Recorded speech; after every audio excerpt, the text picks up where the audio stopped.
ਤੁਹਾਨੂੰ ਸਭ ਨੂੰ ਜੀ ਵਾਹਿਗੁਰੂ ਜੀ ਕਾ ਖਾਲਸਾ ਵਾਹਿਗੁਰੂ ਜੀ ਕੀ ਫਤਿਹ। देखो जी, खालिस्तान रेफरेंडम ਦੀਆਂ ਵੋਟਾਂ 31 ਅਕਤੂਬਰ ਨੂੰ 31 ਅਕਤੂਬਰ ਉਹ ਦਿਹਾੜਾ ਸੀ ਜਦੋਂ ਸਿੰਘਾਂ ਨੇ ਦਿੱਲੀ ਦੇ ਵਿੱਚ ਉਸ ਇੰਦਰਾ ਗਾਂਧੀ ਦਾ ਖਾਲਸਾਈ ਇਨਸਾਫ ਲਿਆ ਜਿਨ੍ਹਾਂ ਦਰਬਾਰ ਸਾਹਿਬ ਤੇ ਹਮਲਾ ਕੀਤਾ ਸੀ।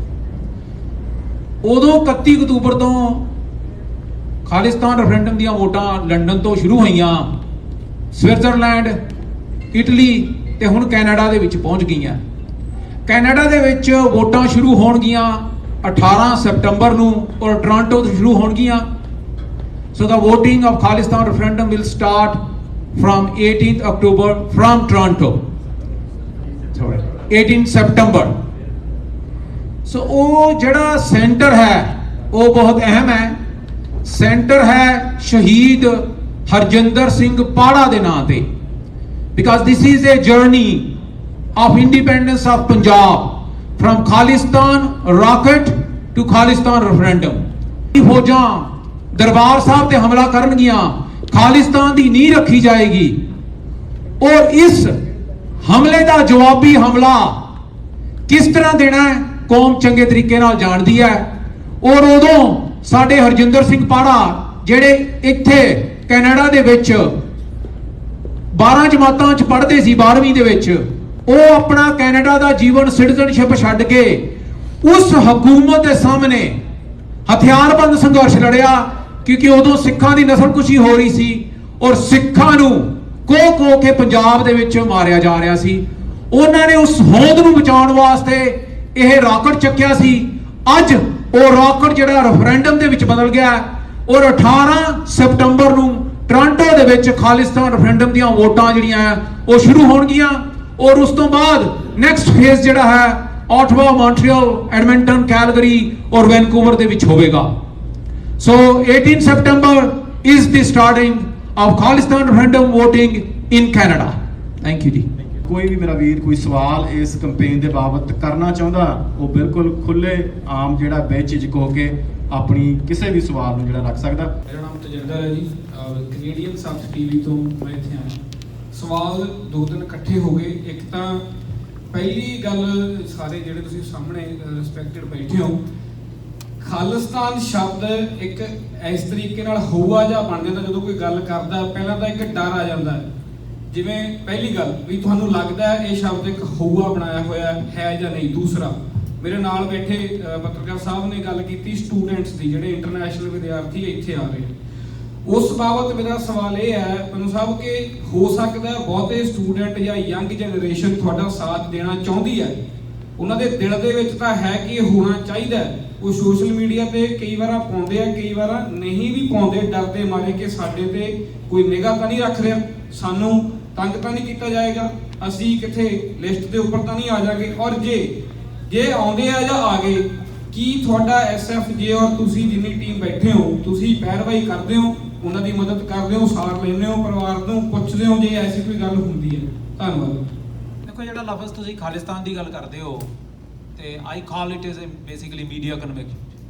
ਜਿਹੜਾ ਮੀਡੀਆ ਹੈ ਦੇ ਆਰ ਦਾ ਵਨ ਜਿਨ੍ਹਾਂ ਨੇ ਖਾਲਿਸਤਾਨ ਨੂੰ ਤੇ ਅੱਤਵਾਦ ਨੂੰ ਇੱਕ ਲਫ਼ਜ਼ ਬਣਾ ਦਿੱਤਾ ਹੋਇਆ ਹੈ, ਕਿਉਂਕਿ ਸਰਕਾਰਾਂ ਜਿਹੜੀਆਂ ਹੈ ਉਹ ਮੀਡੀਆ ਰਨ ਕਰਦੀਆਂ ਇੰਡੀਆ ਦਾ 99.99 100%।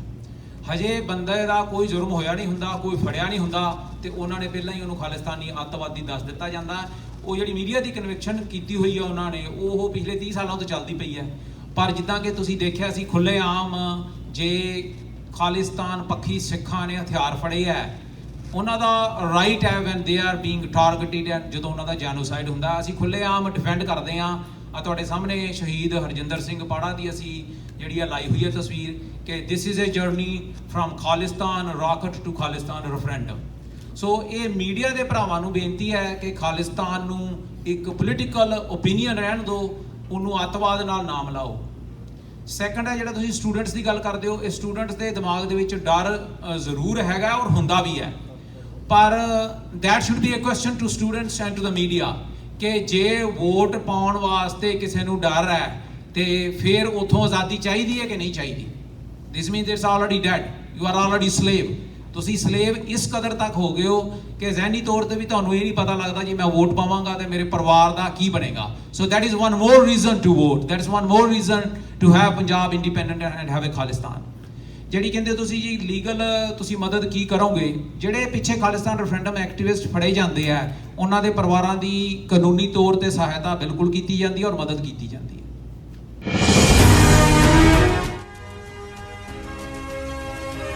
ਇਹ ਸੀਗੇ ਜੀ ਅਵਤਾਰ ਸਿੰਘ ਪੰਨੂ, ਜਿਨ੍ਹਾਂ ਨੇ ਪਹਿਲੇ ਜਿਹੜੇ ਸੈਂਟਰ ਬਣੇ ਨੇ ਯੂਕੇ ਦੇ ਵਿੱਚ, ਤਕਰੀਬਨ 18 ਸੈਂਟਰ ਬਣੇ ਸੀ ਅਲੱਗ-ਅਲੱਗ ਸ਼ਹਿਰਾਂ ਦੇ ਵਿੱਚ, ਤੇ ਉਸ ਤੋਂ ਬਾਅਦ ਜਨੇਵਾ, ਤੇ ਉਸ ਤੋਂ ਬਾਅਦ 7 ਸੈਂਟਰ ਤਕਰੀਬਨ ਇਟਲੀ ਦੇ ਵਿੱਚ ਜਿਨ੍ਹਾਂ ਦੀ ਇਹਨਾਂ ਨੇ ਗੱਲਬਾਤ ਕੀਤੀ ਆ।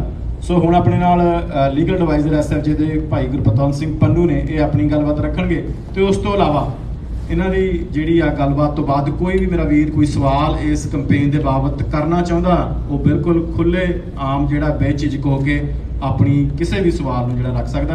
ਸੋ ਮੈਂ ਮਾਈਕ ਜਿਹੜਾ ਹੈਂਡਓਵਰ ਕਰਦਾ ਗੁਰਪਤਵੰਤ ਸਿੰਘ ਪੰਨੂ ਉਹਨਾਂ ਨੂੰ। Thank you, Baba. Thank you very much, all the media and the community leaders. ਤੁਹਾਨੂੰ ਸਭ ਨੂੰ ਜੀ ਵਾਹਿਗੁਰੂ ਜੀ ਕਾ ਖਾਲਸਾ, ਵਾਹਿਗੁਰੂ ਜੀ ਕੀ ਫਤਿਹ। ਦੇਖੋ ਜੀ, ਖਾਲਿਸਤਾਨ ਰੈਫਰੈਂਡਮ ਦੀਆਂ ਵੋਟਾਂ 31 ਅਕਤੂਬਰ ਨੂੰ, 31 ਅਕਤੂਬਰ ਉਹ ਦਿਹਾੜਾ ਸੀ ਜਦੋਂ ਸਿੰਘਾਂ ਨੇ ਦਿੱਲੀ ਦੇ ਵਿੱਚ ਉਸ ਇੰਦਰਾ ਗਾਂਧੀ ਦਾ ਖਾਲਸਾਈ ਇਨਸਾਫ ਲਿਆ ਜਿਨ੍ਹਾਂ ਦਰਬਾਰ ਸਾਹਿਬ ਤੇ ਹਮਲਾ ਕੀਤਾ ਸੀ। ਉਦੋਂ 31 ਅਕਤੂਬਰ ਤੋਂ ਖਾਲਿਸਤਾਨ ਰੈਫਰੈਂਡਮ ਦੀਆਂ ਵੋਟਾਂ ਲੰਡਨ ਤੋਂ ਸ਼ੁਰੂ ਹੋਈਆਂ, ਸਵਿਟਜ਼ਰਲੈਂਡ, ਇਟਲੀ ਤੇ ਹੁਣ ਕੈਨੇਡਾ ਦੇ ਵਿੱਚ ਪਹੁੰਚ ਗਈਆਂ। ਕੈਨੇਡਾ ਦੇ ਵਿੱਚ ਵੋਟਾਂ ਸ਼ੁਰੂ ਹੋਣਗੀਆਂ 18 ਸਤੰਬਰ ਨੂੰ ਔਰ ਟੋਰਾਂਟੋ ਤੋਂ ਸ਼ੁਰੂ ਹੋਣਗੀਆਂ। So the voting of Khalistan referendum will start from 18th October from Toronto, sorry 18 September। So ਉਹ ਜਿਹੜਾ ਸੈਂਟਰ ਹੈ ਉਹ ਬਹੁਤ ਅਹਿਮ ਹੈ। ਸੈਂਟਰ ਹੈ ਸ਼ਹੀਦ ਹਰਜਿੰਦਰ ਸਿੰਘ ਪਾੜਾ ਦੇ ਨਾਂ ਤੇ, because this is a journey of independence of Punjab from Khalistan rocket to Khalistan referendum। ਕਿਉਂਕਿ ਜਦੋਂ ਜੂਨ 1984 ਚ ਹਮਲਾ ਹੋਇਆ, ਸਾਡੇ ਸ਼ਹੀਦ ਬਾਬਾ ਸੰਤ ਜਰਨੈਲ ਸਿੰਘ ਪਿੰਡਰਾਂ ਵਾਲਿਆਂ ਨੇ ਲਫ਼ਜ਼ ਸੀ, ਉਹਨਾਂ ਦੇ ਸ਼ਬਦ ਸੀ ਕਿ ਜਦੋਂ ਭਾਰਤੀ ਫੌਜਾਂ ਦਰਬਾਰ ਸਾਹਿਬ ਤੇ ਹਮਲਾ ਕਰਨਗੀਆਂ, ਖਾਲਿਸਤਾਨ ਦੀ ਨੀਂਹ ਰੱਖੀ ਜਾਏਗੀ ਔਰ ਇਸ ਹਮਲੇ ਦਾ ਜਵਾਬੀ ਹਮਲਾ ਕਿਸ ਤਰ੍ਹਾਂ ਦੇਣਾ ਹੈ ਕੌਮ ਚੰਗੇ ਤਰੀਕੇ ਨਾਲ ਜਾਣਦੀ ਹੈ। ਔਰ ਉਦੋਂ ਸਾਡੇ ਹਰਜਿੰਦਰ ਸਿੰਘ ਪਾੜਾ ਜਿਹੜੇ ਇੱਥੇ ਕੈਨੇਡਾ ਦੇ ਵਿੱਚ 12 ਜਮਾਤਾਂ 'ਚ ਪੜ੍ਹਦੇ ਸੀ, 12ਵੀਂ ਦੇ ਵਿੱਚ, ਉਹ ਆਪਣਾ ਕੈਨੇਡਾ ਦਾ ਜੀਵਨ ਸਿਟੀਜ਼ਨਸ਼ਿਪ ਛੱਡ ਕੇ ਉਸ ਹਕੂਮਤ ਦੇ ਸਾਹਮਣੇ ਹਥਿਆਰਬੰਦ ਸੰਘਰਸ਼ ਲੜਿਆ, ਕਿਉਂਕਿ ਉਦੋਂ ਸਿੱਖਾਂ ਦੀ ਨਸਲਕੁਸ਼ੀ ਹੋ ਰਹੀ ਸੀ ਔਰ ਸਿੱਖਾਂ ਨੂੰ ਕੋਹ ਕੇ ਪੰਜਾਬ ਦੇ ਵਿੱਚ ਮਾਰਿਆ ਜਾ ਰਿਹਾ ਸੀ। ਉਹਨਾਂ ਨੇ ਉਸ ਹੋਂਦ ਨੂੰ ਬਚਾਉਣ ਵਾਸਤੇ ਇਹ ਰਾਕਟ ਚੱਕਿਆ ਸੀ। ਅੱਜ ਉਹ ਰਾਕਟ ਜਿਹੜਾ ਰੈਫਰੈਂਡਮ ਦੇ ਵਿੱਚ ਬਦਲ ਗਿਆ ਔਰ 18 ਸਤੰਬਰ ਨੂੰ ਟੋਰਾਂਟੋ ਦੇ ਵਿੱਚ ਖਾਲਿਸਤਾਨ ਰੈਫਰੈਂਡਮ ਦੀਆਂ ਵੋਟਾਂ ਜਿਹੜੀਆਂ ਉਹ ਸ਼ੁਰੂ ਹੋਣਗੀਆਂ ਔਰ ਉਸ ਤੋਂ ਬਾਅਦ ਨੈਕਸਟ ਫੇਜ਼ ਜਿਹੜਾ ਹੈ ਆਟਵਾ, ਮੌਂਟਰੀਅਲ, ਐਡਮਿੰਟਨ, ਕੈਲਗਰੀ ਔਰ ਵੈਨਕੂਵਰ ਦੇ ਵਿੱਚ ਹੋਵੇਗਾ। ਸੋ 18 ਸਤੰਬਰ is the starting of Khalistan referendum voting in Canada। Thank you ਜੀ। ਸੋ ਧੰਨਵਾਦ ਆ ਜੀ।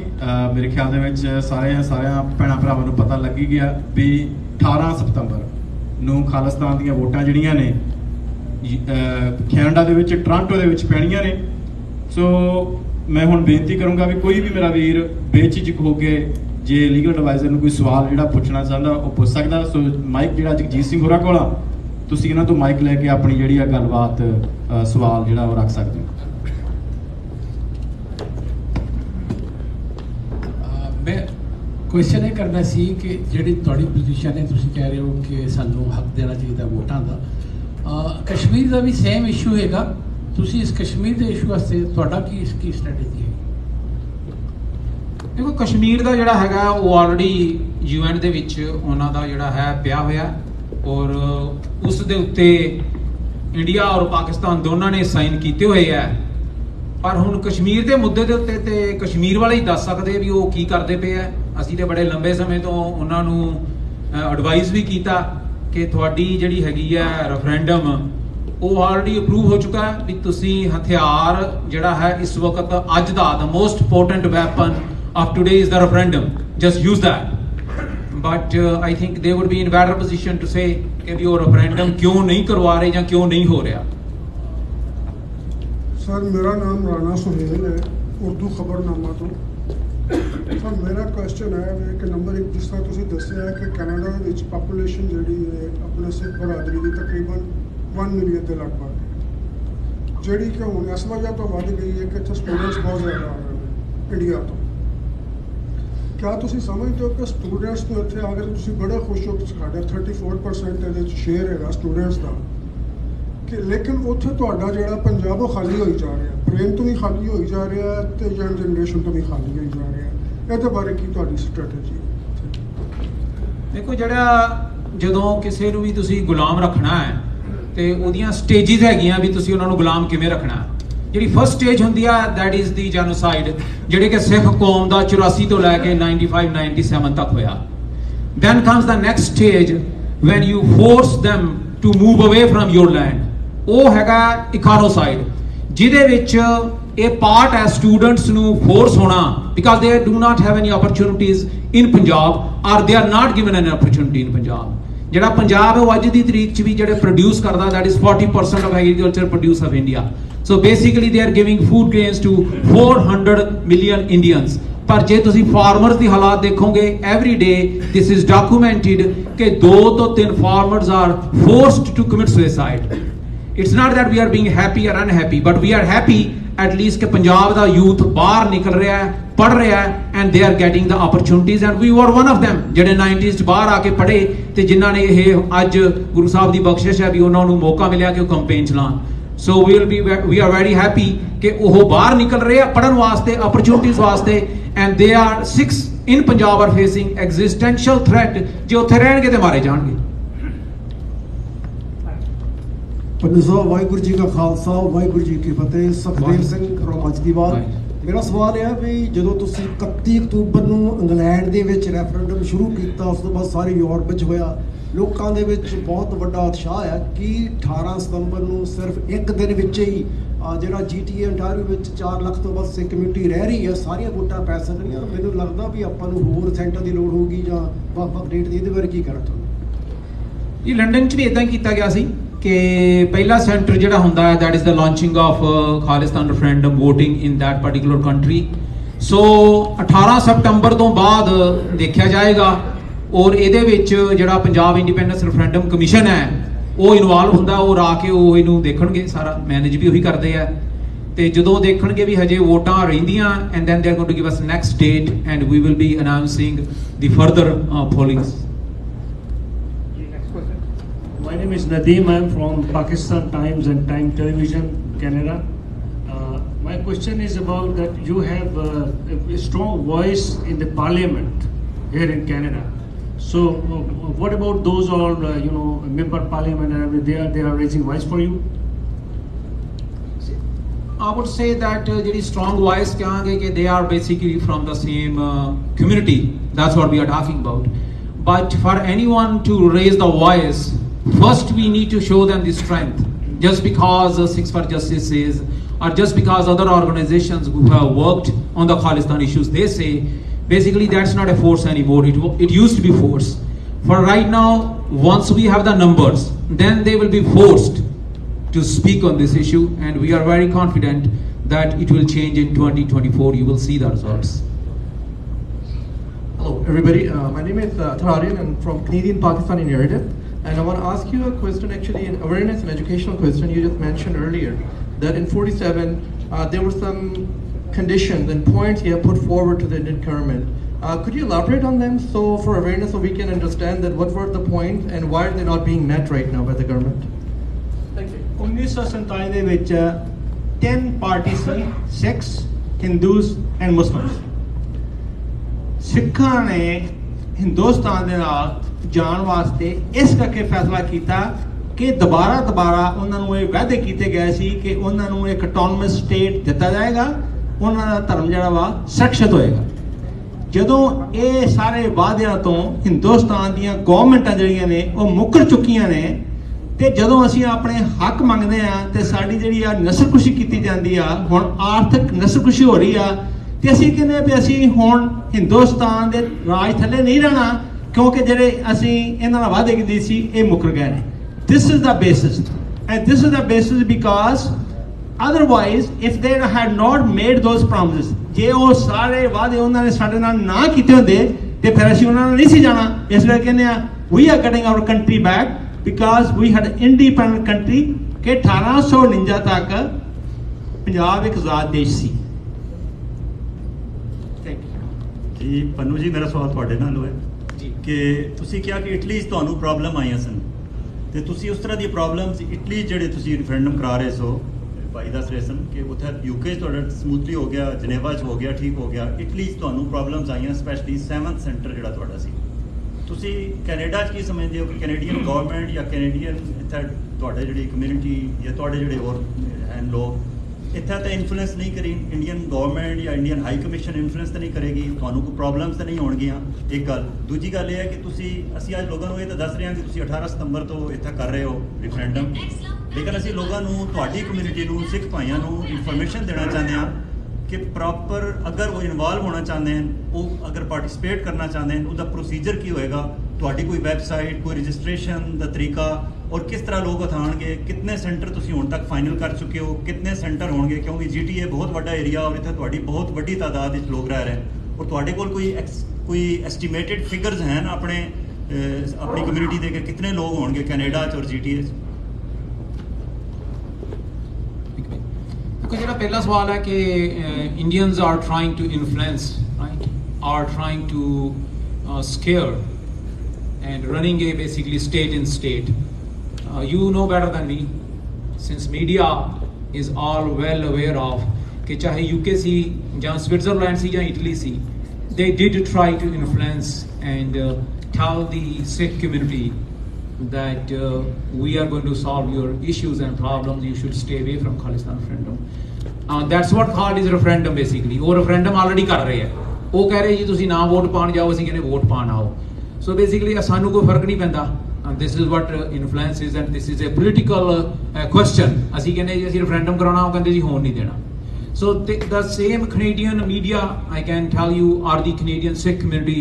I'm sure they have faced it in the past and they will face it. But ਅਸੀਂ ਕੀ ਕਰਦੇ ਹਾਂ ਕਿ we follow the law, we follow the international law, we follow the laws of the country where we go. We always hire law firms who are really dedicated to international laws and this kind of laws, political ਜਿਹੜੀ outfits ਚਲਾਉਂਦੇ ਆ। ਇੱਥੇ ਵੀ ਅਸੀਂ ਉਹੀ ਕੀਤਾ, ਜਿਹੜਾ ਹੈਗਾ ਕਿ ਇੱਕ ਦਿਨ 'ਚ ਹੋਏਗਾ ਜਾਂ GT 'ਚ ਹੋਏਗਾ, as I explained it earlier, ਕਿ ਉਹ ਕਮਿਸ਼ਨ ਦਾ ਕੰਮ ਹੈ ਕਿ ਉਹ ਸਾਨੂੰ ਨੈਕਸਟ ਜਿਹੜੇ ਪੋਲਿੰਗ ਸਟੇਸ਼ਨਸ ਹੈ, looking at the how many votes, how much community came that ਡੇ, ਕਿੰਨੇ ਉਦੋਂ ਲੋਕ ਆਏ ਆ, ਕਿੰਨੇ ਲੋਕ ਰਹਿੰਦੇ ਆ, ਹੈ ਨਾ। ਇਹ ਨੰਬਰਸ ਦੀ ਗੇਮ ਹੈ, ਨੰਬਰ ਕਿਸੇ ਨੂੰ ਵੀ ਨਹੀਂ ਪਤਾ ਵੀ ਅਸੀਂ ਕਹੀ ਜਾਂਦੇ 1 ਮਿਲੀਅਨ ਹੈ, ਉਹ ਕਹੀ ਜਾਂਦੇ ਟੋਟਲ 400,000 ਹੈ, ਬਟ ਲੁਕਿੰਗ ਐਟ ਦੀ ਜਿਹੜੇ ਸਟੂਡੈਂਟਸ ਹੁਣ ਆਏ ਆ, there is quite a large number, I think over 500,000 ਹੈ। ਇੱਕ ਦਿਨ ਦੇ ਵਿੱਚ ਬਿਲਕੁਲ ਨਹੀਂ ਹੋਣਗੇ, but once we are done with the 18 September there will be other polling days too, ਜਿਹਦੇ 'ਚ ਪੋਲਿੰਗ ਹੋਏਗੀ ਇੱਥੇ। ਹਾਂਜੀ, ਮੈਂ ਕੁਝ ਐਡ ਕਰਨਾ ਚਾਹੁੰਦਾ ਇਹਦੇ 'ਚ ਵੀ ਅਸੀਂ ਸਾਰੇ ਲੋਕਾਂ ਨੂੰ, ਸਾਰੀ ਦੁਨੀਆ ਦੇ ਲੋਕਾਂ ਨੂੰ ਤੇ ਸਿੱਖਾਂ ਨੂੰ ਇਹ ਦੱਸਣਾ ਚਾਹੁੰਦੇ ਹਾਂ ਕਿ UK ਦੇ ਵਿੱਚ ਸਕਾਟਿਸ਼ ਰੈਫਰੈਂਡਮ 2014 ਵਿੱਚ ਹੋਇਆ, ਤੇ UK ਨੇ ਕਿਹਾ ਹਾਂਜੀ ਸਕਾਟਿਸ਼ ਲੋਕਾਂ ਦਾ ਇਹ ਹੱਕ ਬਣਦਾ ਵਾ ਕਿ ਰੈਫਰੈਂਡਮ ਕਰਾ ਕੇ ਵੱਖਰੇ ਹੋ ਸਕਦੇ ਨੇ। ਇਸ ਤਰ੍ਹਾਂ ਕੈਨੇਡਾ ਦੇ ਵਿੱਚ ਕੁਇਬੈਕ ਦੇ ਲੋਕ ਜਿਹੜੇ ਸੀ ਉਹ ਵੱਖਰਾ ਹੋਣਾ ਚਾਹੁੰਦੇ ਸੀ, ਤੇ 1980 ਤੇ 1995 ਵਿੱਚ 2 ਵਾਰਾਂ ਕੁਇਬੈਕਰਸ ਨੇ ਆਪਣਾ ਰੈਫਰੈਂਡਮ ਕੀਤਾ। ਇਸੇ ਤਰ੍ਹਾਂ ਇੰਡੀਆ ਨੇ ਵੀ ਆਪਣੇ ਦੇਸ਼ ਵਿੱਚ ਰੈਫਰੈਂਡਮ ਕਰਵਾ ਕੇ ਜੂਨਾਗੜ੍ਹ ਨੂੰ ਤੇ ਸਿੱਕਮ ਨੂੰ ਆਪਣੇ ਨਾਲ ਜੋੜਿਆ। ਇਹਨਾਂ ਨੇ 6 ਹੋਰ ਰੈਫਰੈਂਡਮ ਕੀਤੇ ਨੇ, ਪਰ ਸਭ ਤੋਂ ਜ਼ਿਆਦਾ ਮਹੱਤਵਪੂਰਨ ਹਨ ਸਿੱਕਮ ਦਾ ਰੈਫਰੈਂਡਮ ਤੇ ਜੂਨਾਗੜ੍ਹ ਦਾ ਰੈਫਰੈਂਡਮ। ਅਸੀਂ ਇਹ ਕਹਿਣਾ ਚਾਹੁੰਦੇ ਹਾਂ ਜਿਸ ਕਾਰਨ ਕਰਕੇ ਹਿੰਦੁਸਤਾਨ ਨੇ ਅੰਗਰੇਜ਼ਾਂ ਤੋਂ ਆਜ਼ਾਦੀ ਲਈ, ਉਸੇ ਕਾਰਨ ਕਰਕੇ ਅਸੀਂ ਹਿੰਦੁਸਤਾਨ ਤੋਂ ਪੰਜਾਬ ਨੂੰ ਆਜ਼ਾਦ ਕਰਨਾ ਚਾਹੁੰਦੇ ਹਾਂ। ਜਿਸ ਕਾਰਨ ਕਰਕੇ ਅਮਰੀਕਾ ਦੀਆਂ 13 ਕਾਲੋਨੀਜ਼ ਨੇ ਅੰਗਰੇਜ਼ਾਂ ਤੋਂ ਆਜ਼ਾਦੀ ਲਈ, ਉਸੇ ਕਾਰਨ ਕਰਕੇ ਅਸੀਂ ਵੀ ਪੰਜਾਬ ਨੂੰ ਹਿੰਦੁਸਤਾਨ ਤੋਂ ਆਜ਼ਾਦ ਕਰਨਾ ਚਾਹੁੰਦੇ ਹਾਂ। ਔਰ ਇਹ ਕਹਿੰਦੇ ਸਭ ਤੋਂ ਵੱਡੀ ਗੱਲ ਵੀ ਜੇ ਹਿੰਦੁਸਤਾਨ ਆਪਣੇ ਰੈਫਰੈਂਡਮ ਕਰਾ ਕੇ ਹੋਰ ਇਲਾਕਿਆਂ ਨੂੰ ਆਪਣੇ ਜੋੜ ਸਕਦਾ ਵਾ, ਤੇ ਅਸੀਂ ਵੀ ਉਸੇ ਹੀ ਤਰ੍ਹਾਂ ਦਾ ਉਸੇ ਕਾਨੂੰਨ ਦੇ ਹੇਠ ਰੈਫਰੈਂਡਮ ਕਰਾ ਰਹੇ ਹਾਂ। India has no legitimate right to Punjab. India has no legitimate reasoning to block our referendum, and that's why all the governments, they are not stopping our referendum, because this is our legal, democratic and peaceful right. My name is Humaira. Just a quick question. How hopeful you are with this referendum? That is part one. And secondly, are you going to do it all across the world, or just where you have like big numbers of Sardar community? Thank you. See, we are very optimistic, as our coordinator said, that 400,000 plus votes have already been done, and this is the most important weapon of this century. Quebec has done the referendum, Scottish people are doing, Kurdistan did it, and there are like countries that have come into existence because of the referendum. And once we are done with the referendum, we're going to lay our claim to the United Nations. So it will work for sure. ਸਤਿ ਸ਼੍ਰੀ ਅਕਾਲ, ਮੇਰਾ ਰਾਣਾ ਉਮੇਰ ਹੈਗਾ, Canadian Pakistani narrative ਤੋਂ। Within India Punjab ਦੇ ਵਿੱਚ ਸਿੱਖਾਂ ਦੀ ਬੜੀ population ਹੈ। ਪੋਲੀਟੀਕਲ ਸਿਸਟਮ ਜਿਹੜਾ ਹੈ ਉਹਦੇ 'ਚ ਆਪਣੇ ਭਾਈ ਹੈਗੇ ਨੇ ਸਰਦਾਰ, ਉਹਨਾਂ ਤਰਫੋਂ ਤੁਹਾਨੂੰ ਕਿੰਨੀ ਸਪੋਰਟ ਹੈਗੀ ਹੈ ਗਵਰਨਮੈਂਟ ਲੈਵਲ 'ਤੇ? ਉਹਨਾਂ ਤਰਫੋਂ ਕਿੰਨਾ ਇਸ ਰੈਫਰੈਂਡਮ ਨੂੰ ਸਪੋਰਟ ਕੀਤਾ, ਇਸ ਮੂਵਮੈਂਟ ਨੂੰ ਸਪੋਰਟ ਕੀਤਾ ਜਾ ਰਿਹਾ ਹੈ? It's not only that, again we talk about the entertainment industry as well. We have some very big names worldwide, ਜਿਹੜਾ ਹੈ ਉਹਨਾਂ ਦਾ ਸਾਰਾ ਸੈਟਅਪ ਚੱਲਦਾ ਹੈ। ਉਹਨਾਂ ਤਰਫੋਂ ਤੁਹਾਨੂੰ ਕਿੰਨੀ ਸਪੋਰਟ ਹੈਗੀ ਇਸ ਵਿੱਚ? ਦੇਖੋ, ਜਿਹੜਾ ਪੋਲੀਟੀਕਲ ਸੈਟਅਪ ਹੈ, ਬਿਕੋਜ਼ ਮੈਜੋਰਿਟੀ ਪੰਜਾਬ ਦੇ ਸਿੱਖ ਹੈ, ਸੋ ਉਹ ਜਿਹੜਾ ਵੀ ਪੰਜਾਬ ਦੇ ਵਿੱਚ ਭਾਰਤੀ ਸੰਵਿਧਾਨ ਹੇਠ ਬਣਦਾ ਹੈ, ਲੀਡਰ, ਚੀਫ ਮਿਨਿਸਟਰ ਚੁਣਿਆ ਜਾਂਦਾ, ਗਵਰਨਰ ਹੈ, ਮੈਂਬਰ ਪਾਰਲੀਮੈਂਟ, ਦੇ ਆਲ ਟੇਕ ਐਨ ਓਥ ਟੂ ਦੀ ਇੰਡੀਅਨ ਕਨਸਟੀਟਿਊਸ਼ਨ। ਸੋ ਉਹਨਾਂ ਦੇ ਕੋਲ ਨਾ ਸਾਨੂੰ ਕੋਈ ਹੋਪ ਹੈ ਤੇ ਨਾ ਅਸੀਂ ਉਮੀਦ ਕਰਦੇ ਵੀ ਉਹ ਕੁਝ ਕਰਨਗੇ। ਪਰ ਜਿਹੜੀ ਉੱਥੇ ਅੰਡਰ ਕਰੰਟ ਹੈ, because referendum is always about the votes and it's always about the people, that's why it's a referendum. So the majority ਜਿਹੜੇ people ਹੈ ਜੋ ਇਸ ਵਕਤ ਦੇਖ ਰਹੇ ਹੋ ਤੁਸੀਂ, ਜਿਹੜੀਆਂ present governments ਹੈ, more than 300 Khalistan referendum activists have been charged with the sedition. So undercurrent ਜਿਹੜੀ ਹੈਗੀ ਹੈ ਵੀ ਇਹ ਅਲੱਗ ਹੋਣਾ ਚਾਹੀਦਾ, and the history repeats ਕਿ more than 100,000 ਨੇ ਆਪਣੀ ਜਿਹੜੀ ਹੈ, ਜਿਵੇਂ ਭਾਈ ਹਰਜਿੰਦਰ ਸਿੰਘ ਤੁਹਾਨੂੰ ਮੈਂ ਦੱਸ ਰਿਹਾ ਪਹਾੜਾ, ਇੱਥੋਂ ਕਈ ਸਿੰਘ ਹੈ ਜਿਹੜੇ ਈਵਨ ਕੈਨੇਡਾ, ਅਮਰੀਕਾ ਦੇ ਬਾਅਦ ਜਗ੍ਹਾ ਤੋਂ ਛੱਡ ਕੇ ਗਏ ਸੀ, ਜਿਨ੍ਹਾਂ ਨੇ ਆਪਣੀਆਂ ਜਾਨਾਂ ਦਿੱਤੀਆਂ। So that it's the voice of the people that they want freedom. It's not the voice of the elected officials what we want. ਹਾਂਜੀ, ਇਹ ਕੁਐਸਚਨ ਆ ਤੁਸੀਂ ਕੀਤਾ, ਇਹਦਾ ਜਵਾਬ ਇਸ ਤਰ੍ਹਾਂ ਦਿੱਤਾ ਜਾ ਸਕਦਾ ਵਾ ਵੀ ਇੰਡੀਅਨ ਗਵਰਨਮੈਂਟ ਕਹਿੰਦੀ ਆ ਵੀ ਬਹੁਤ ਘੱਟ ਸਿੱਖ ਜਿਹੜੇ ਨੇ ਉਹ ਰੈਫਰੈਂਡਮ ਦੇ ਵਿੱਚ ਸ਼ਾਮਲ ਹੋਣਾ ਚਾਹੁੰਦੇ ਨੇ ਜਾਂ ਆਜ਼ਾਦੀ ਜਿਹੜੀ ਆ ਉਹ ਚਾਹੁੰਦੇ ਨੇ। ਅਸੀਂ ਇੰਡੀਆ ਨੂੰ ਬੜੀ ਵਾਰ ਚੈਲੰਜ ਕਰ ਚੁੱਕੇ ਹਾਂ ਕਿ ਜੇ ਤੁਸੀਂ ਬਿਲਕੁਲ ਠੀਕ ਜੇ ਕਿ ਬਹੁਤ ਘੱਟ ਸਿੱਖ ਜਿਹੜੇ ਨੇ ਉਹ ਆਜ਼ਾਦੀ ਚਾਹੁੰਦੇ ਨੇ, ਚਲੋ ਆਪਾਂ 3 ਮਹੀਨੇ ਵਿੱਚ, ਤੇ ਸਾਡੇ ਵਕੀਲ ਸਾਹਿਬ ਕਹਿੰਦੇ ਆ ਵੀ 1 ਮਹੀਨੇ ਦੀ ਤੁਸੀਂ ਤਰੀਕ ਰੱਖ ਲਓ ਜਾਂ 6 ਮਹੀਨੇ ਦੀ ਤਰੀਕ ਰੱਖ ਲਓ, ਅਸੀਂ ਉੱਥੇ ਆ ਜਾਂਦੇ ਹਾਂ, ਅਸੀਂ ਰੈਫਰੈਂਡਮ ਕਰਾ ਲੈਂਦੇ ਹਾਂ, ਤੇ ਜੇ ਰੈਫਰੈਂਡਮ ਜਿੱਤ ਗਏ ਤੇ ਪੰਜਾਬ ਆਜ਼ਾਦ ਹੋ ਗਿਆ, ਨਹੀਂ ਜਿੱਤੇ ਅਸੀਂ ਰੈਫਰੈਂਡਮ ਹਾਰ ਗਏ, ਤੇ ਫਿਰ ਹੋਰ ਕੋਈ ਪੰਜਾਬ ਦੀ ਜਾਂ ਸਿੱਖਾਂ ਦੀ ਹੋਰ ਆਰਗੇਨਾਈਜੇਸ਼ਨ ਆਪਣਾ ਰੈਫਰੈਂਡਮ ਕਰਾ ਸਕਦੀ ਹੈ। ਰੈਫਰੈਂਡਮ ਕਈ ਵਾਰ ਹੋ ਸਕਦਾ ਵਾ, just because one referendum has been done, ਇਹਦਾ ਮਤਲਬ ਇਹ ਨਹੀਂ ਵੀ ਹੋਊਗਾ ਰੈਫਰੈਂਡਮ ਨਹੀਂ ਹੋ ਸਕਦਾ। ਸੋ hour challenge to Indian government is we can come there, let's hold a referendum and let's decide who wins. ਮੇਰਾ ਨਾਮ ਤਜਿੰਦਰ ਹੈ ਜੀ, ਕੈਨੇਡੀਅਨ ਸਾਥ ਟੀਵੀ ਤੋਂ ਮੈਂ ਇੱਥੇ ਆਇਆ। ਸਵਾਲ 2-3 ਇਕੱਠੇ ਹੋ ਗਏ। ਇੱਕ ਤਾਂ ਪਹਿਲੀ ਗੱਲ, ਸਾਰੇ ਜਿਹੜੇ ਤੁਸੀਂ ਸਾਹਮਣੇ ਰਿਸਪੈਕਟਡ ਬੈਠੇ ਹੋ, ਖਾਲਿਸਤਾਨ ਸ਼ਬਦ ਇੱਕ ਇਸ ਤਰੀਕੇ ਨਾਲ ਹਊਆ ਜਿਹਾ ਬਣ ਜਾਂਦਾ ਜਦੋਂ ਕੋਈ ਗੱਲ ਕਰਦਾ। ਪਹਿਲਾਂ ਤਾਂ ਇੱਕ ਡਰ ਆ ਜਾਂਦਾ, ਜਿਵੇਂ ਪਹਿਲੀ ਗੱਲ ਵੀ ਤੁਹਾਨੂੰ ਲੱਗਦਾ ਹੈ ਇਹ ਸ਼ਬਦ ਇੱਕ ਹਊਆ ਬਣਾਇਆ ਹੋਇਆ ਹੈ ਜਾਂ ਨਹੀਂ। ਦੂਸਰਾ, ਮੇਰੇ ਨਾਲ ਬੈਠੇ ਪੱਤਰਕਾਰ ਸਾਹਿਬ ਨੇ ਗੱਲ ਕੀਤੀ ਸਟੂਡੈਂਟਸ ਦੀ, ਜਿਹੜੇ ਇੰਟਰਨੈਸ਼ਨਲ ਵਿਦਿਆਰਥੀ ਇੱਥੇ ਆ ਰਹੇ ਆ। ਉਸ ਬਾਬਤ ਮੇਰਾ ਸਵਾਲ ਇਹ ਹੈ ਪਨੂ ਸਾਹਿਬ ਕਿ ਹੋ ਸਕਦਾ ਹੈ ਬਹੁਤੇ ਸਟੂਡੈਂਟ ਜਾਂ ਯੰਗ ਜਨਰੇਸ਼ਨ ਤੁਹਾਡਾ ਸਾਥ ਦੇਣਾ ਚਾਹੁੰਦੀ ਹੈ, ਉਹਨਾਂ ਦੇ ਦਿਲ ਦੇ ਵਿੱਚ ਤਾਂ ਹੈ ਕਿ ਇਹ ਹੋਣਾ ਚਾਹੀਦਾ ਹੈ, ਉਹ ਸੋਸ਼ਲ ਮੀਡੀਆ ਤੇ ਕਈ ਵਾਰ ਪਾਉਂਦੇ ਆ, ਕਈ ਵਾਰ ਨਹੀਂ ਵੀ ਪਾਉਂਦੇ, ਡਰਦੇ ਮਾਰੇ ਕਿ ਸਾਡੇ ਤੇ ਕੋਈ ਨਿਗਾਹ ਤਾਂ ਨਹੀਂ ਰੱਖ ਰਿਹਾ, ਸਾਨੂੰ ਤੰਗ ਤਾਂ ਨਹੀਂ ਕੀਤਾ ਜਾਏਗਾ, ਅਸੀਂ ਕਿਥੇ ਲਿਸਟ ਦੇ ਉੱਪਰ ਤਾਂ ਨਹੀਂ ਆ ਜਾਾਂਗੇ। ਔਰ ਜੇ ਆਉਂਦੇ ਆ ਜਾਂ ਆ ਗਏ ਕੀ ਤੁਹਾਡਾ SFJ ਔਰ ਤੁਸੀਂ ਜਿੰਨੀ ਟੀਮ ਬੈਠੇ ਹੋ, ਤੁਸੀਂ ਪੈਰਵਾਈ ਕਰਦੇ ਹੋ, ਉਹਨਾਂ ਦੀ ਮਦਦ ਕਰਦੇ ਹੋ, ਸਾਰ ਲੈਂਦੇ ਹੋ, ਪਰਿਵਾਰ ਨੂੰ ਪੁੱਛਦੇ ਹੋ ਜੇ ਐਸੀ ਕੋਈ ਗੱਲ ਹੁੰਦੀ ਹੈ? ਧੰਨਵਾਦ। ਦੇਖੋ, ਜਿਹੜਾ ਲਫ਼ਜ਼ ਤੁਸੀਂ ਖਾਲਿਸਤਾਨ ਦੀ ਗੱਲ ਕਰਦੇ ਹੋ, ਤੇ I call it is basically media economic. ਜਿਹੜਾ ਮੀਡੀਆ ਹੈ, ਦੇ ਆਰ ਦਾ ਵਨ ਜਿਨ੍ਹਾਂ ਨੇ ਖਾਲਿਸਤਾਨ ਨੂੰ ਤੇ ਅੱਤਵਾਦ ਨੂੰ ਇੱਕ ਲਫ਼ਜ਼ ਬਣਾ ਦਿੱਤਾ ਹੋਇਆ ਹੈ, ਕਿਉਂਕਿ ਸਰਕਾਰਾਂ ਜਿਹੜੀਆਂ ਹੈ ਉਹ ਮੀਡੀਆ ਰਨ ਕਰਦੀਆਂ ਇੰਡੀਆ ਦਾ 99.99 100%। ਹਜੇ ਬੰਦੇ ਦਾ ਕੋਈ ਜੁਰਮ ਹੋਇਆ ਨਹੀਂ ਹੁੰਦਾ, ਕੋਈ ਫੜਿਆ ਨਹੀਂ ਹੁੰਦਾ, ਤੇ ਉਹਨਾਂ ਨੇ ਪਹਿਲਾਂ ਹੀ ਉਹਨੂੰ ਖਾਲਿਸਤਾਨੀ ਅੱਤਵਾਦੀ ਦੱਸ ਦਿੱਤਾ ਜਾਂਦਾ। ਉਹ ਜਿਹੜੀ ਮੀਡੀਆ ਦੀ ਕਨਵੈਕਸ਼ਨ ਕੀਤੀ ਹੋਈ ਆ ਉਹਨਾਂ ਨੇ, ਉਹ ਪਿਛਲੇ 30 ਸਾਲਾਂ ਤੋਂ ਚੱਲਦੀ ਪਈ ਹੈ। ਪਰ ਜਿੱਦਾਂ ਕਿ ਤੁਸੀਂ ਦੇਖਿਆ ਸੀ, ਖੁੱਲ੍ਹੇਆਮ ਜੇ ਖਾਲਿਸਤਾਨ ਪੱਖੀ ਸਿੱਖਾਂ ਨੇ ਹਥਿਆਰ ਫੜੇ ਹੈ, ਉਹਨਾਂ ਦਾ ਰਾਈਟ ਹੈ when they are being targeted, ਜਦੋਂ ਉਹਨਾਂ ਦਾ ਜੈਨੋਸਾਈਡ ਹੁੰਦਾ, ਅਸੀਂ ਖੁੱਲ੍ਹੇਆਮ ਡਿਫੈਂਡ ਕਰਦੇ ਹਾਂ। ਆ ਤੁਹਾਡੇ ਸਾਹਮਣੇ ਸ਼ਹੀਦ ਹਰਜਿੰਦਰ ਸਿੰਘ ਪਾੜਾ ਦੀ ਅਸੀਂ ਜਿਹੜੀ ਆ ਲਾਈ ਹੋਈ ਹੈ ਤਸਵੀਰ, ਕਿ this is a journey from Khalistan rocket to Khalistan referendum. So ਇਹ ਮੀਡੀਆ ਦੇ ਭਰਾਵਾਂ ਨੂੰ ਬੇਨਤੀ ਹੈ ਕਿ ਖਾਲਿਸਤਾਨ ਨੂੰ ਇੱਕ ਪੋਲੀਟੀਕਲ ਓਪੀਨੀਅਨ ਰਹਿਣ ਦਿਓ, ਉਹਨੂੰ ਅੱਤਵਾਦ ਨਾਲ ਨਾ ਮਿਲਾਓ। ਸੈਕੰਡ ਹੈ, ਜਿਹੜਾ ਤੁਸੀਂ ਸਟੂਡੈਂਟਸ ਦੀ ਗੱਲ ਕਰਦੇ ਹੋ, ਇਹ ਸਟੂਡੈਂਟਸ ਦੇ ਦਿਮਾਗ ਦੇ ਵਿੱਚ ਡਰ ਜ਼ਰੂਰ ਹੈਗਾ ਔਰ ਹੁੰਦਾ ਵੀ ਹੈ, ਪਰ that should be a question to students and to the media ਕਿ ਜੇ ਵੋਟ ਪਾਉਣ ਵਾਸਤੇ ਕਿਸੇ ਨੂੰ ਡਰ ਹੈ ਤੇ ਫਿਰ ਉਥੋਂ ਆਜ਼ਾਦੀ ਚਾਹੀਦੀ ਹੈ ਕਿ ਨਹੀਂ ਚਾਹੀਦੀ। This means it's already dead, you are already slave. ਤੁਸੀਂ ਸਲੇਵ ਇਸ ਕਦਰ ਤੱਕ ਹੋ ਗਏ ਹੋ ਕਿ ਜ਼ਹਿਨੀ ਤੌਰ ਤੇ ਵੀ ਤੁਹਾਨੂੰ ਇਹ ਨਹੀਂ ਪਤਾ ਲੱਗਦਾ ਜੇ ਮੈਂ ਵੋਟ ਪਾਵਾਂਗਾ ਤੇ ਮੇਰੇ ਪਰਿਵਾਰ ਦਾ ਕੀ ਬਣੇਗਾ। So that is one more reason to vote, that is one more reason to have Punjab independent and have a Khalistan.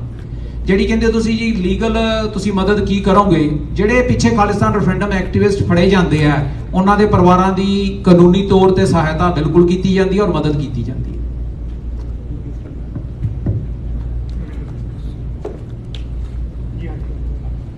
ਸਤਿ ਸ਼੍ਰੀ ਅਕਾਲ ਜੀ, ਮੇਰਾ ਨਾਮ ਤਰਨਜੀਤ ਕੌਰ ਘੁੰਮਣ ਹੈ ਤੇ ਮੈਂ ਹਮਦਰਦ ਟੀਵੀ ਤੋਂ ਹਾਂ। ਮੇਰਾ ਪਹਿਲਾ ਸਵਾਲ, ਜਿਵੇਂ ਤੁਸੀਂ ਕਿਹਾ ਕਿ ਸਿੱਖਸ ਫॉर ਜਸਟਿਸ ਵੱਲੋਂ ਆਰਥਿਕ ਤੌਰ ਤੇ ਮਦਦ ਕੀਤੀ ਜਾਂਦੀ ਹੈ, ਅਜੇ ਤੱਕ ਓਪਨਲੀ ਕਿਸੇ ਨੇ ਆ ਕੇ ਇਹ ਗੱਲ ਨਹੀਂ ਆਖੀ ਕਿਸੇ ਵੀ ਪਰਿਵਾਰ ਦੇ ਵੱਲੋਂ ਕਿ ਇਹ ਮਦਦ ਕੀਤੀ ਗਈ ਹੈ ਕਿਸੇ ਪ੍ਰਕਾਰ ਦੀ। ਦੂਜੀ ਗੱਲ ਮੇਰੀ ਇਹ ਹੈ ਕਿ ਜਦੋਂ ਵੀ ਗੱਲ ਹੁੰਦੀ ਹੈ ਕਿ ਸਿੱਖਾਂ ਲਈ ਜਸਟਿਸ ਦੀ ਜਾਂ ਪੰਜਾਬ ਦੀ ਤਰੱਕੀ ਦੀ ਗੱਲ ਹੁੰਦੀ ਆ, ਦੀ ਜਗ੍ਹਾ ਜੇ ਉੱਥੇ ਪੋਲੀਟੀਕਲ ਤੰਤਰ ਵਿੱਚ ਜਾ ਕੇ ਉੱਥੇ ਇਲੈਕਸ਼ਨਸ ਲੜੀਆਂ ਜਾਣ ਤਾਂ ਇਹ ਨਹੀਂ ਇੱਕ ਸਹੀ ਸਿਸਟਮ ਦੇ ਵਿੱਚ ਜਾ ਕੇ ਕੰਮ ਹੋ ਸਕਦਾ। ਕਿਉਂਕਿ ਜੇ ਗੱਲ ਕੀਤੀ ਜਾਵੇ ਪੰਜਾਬ ਦੀ ਗੱਲ ਹੋ ਰਹੀ ਹੈ, ਪੰਜਾਬ ਦੇ ਅੱਕੇ ਹੋਏ ਲੋਕਾਂ ਦੀ ਗੱਲ ਹੋ ਰਹੀ ਹੈ। ਇਸ ਵਾਰ ਆਮ ਆਦਮੀ ਪਾਰਟੀ ਨੂੰ ਇੰਨੀ ਮੈਜੋਰਟੀ ਨਾਲ ਲੋਕਾਂ ਨੇ ਜਿਤਾਇਆ ਕਿਉਂਕਿ ਉੱਥੋਂ ਦੇ ਸਰਕਾਰੀ ਤੰਤਰ ਤੋਂ ਅੱਕੇ ਹੋਏ ਸੀ। ਜੇ ਤੁਸੀਂ ਉੱਥੇ ਆਪਣੇ ਨੁਮਾਇੰਦੇ ਖੜੇ ਕਰੋ ਤੇ ਉੱਥੋਂ ਦੀ ਸਰਕਾਰ ਦੇ ਵਿੱਚ ਜਾ ਕੇ ਉੱਥੇ ਸਿੱਖਾਂ ਲਈ ਤੁਸੀਂ ਕੁਝ ਕਰੋ, ਉੱਥੇ ਸਿੱਖਾਂ ਦੇ ਲਈ ਸਿਸਟਮ ਚੇਂਜ ਕਰੋ, ਉਹ ਇੱਕ ਬੈਟਰ ਆਪਸ਼ਨ ਨਹੀਂ ਹੋ ਸਕਦਾ?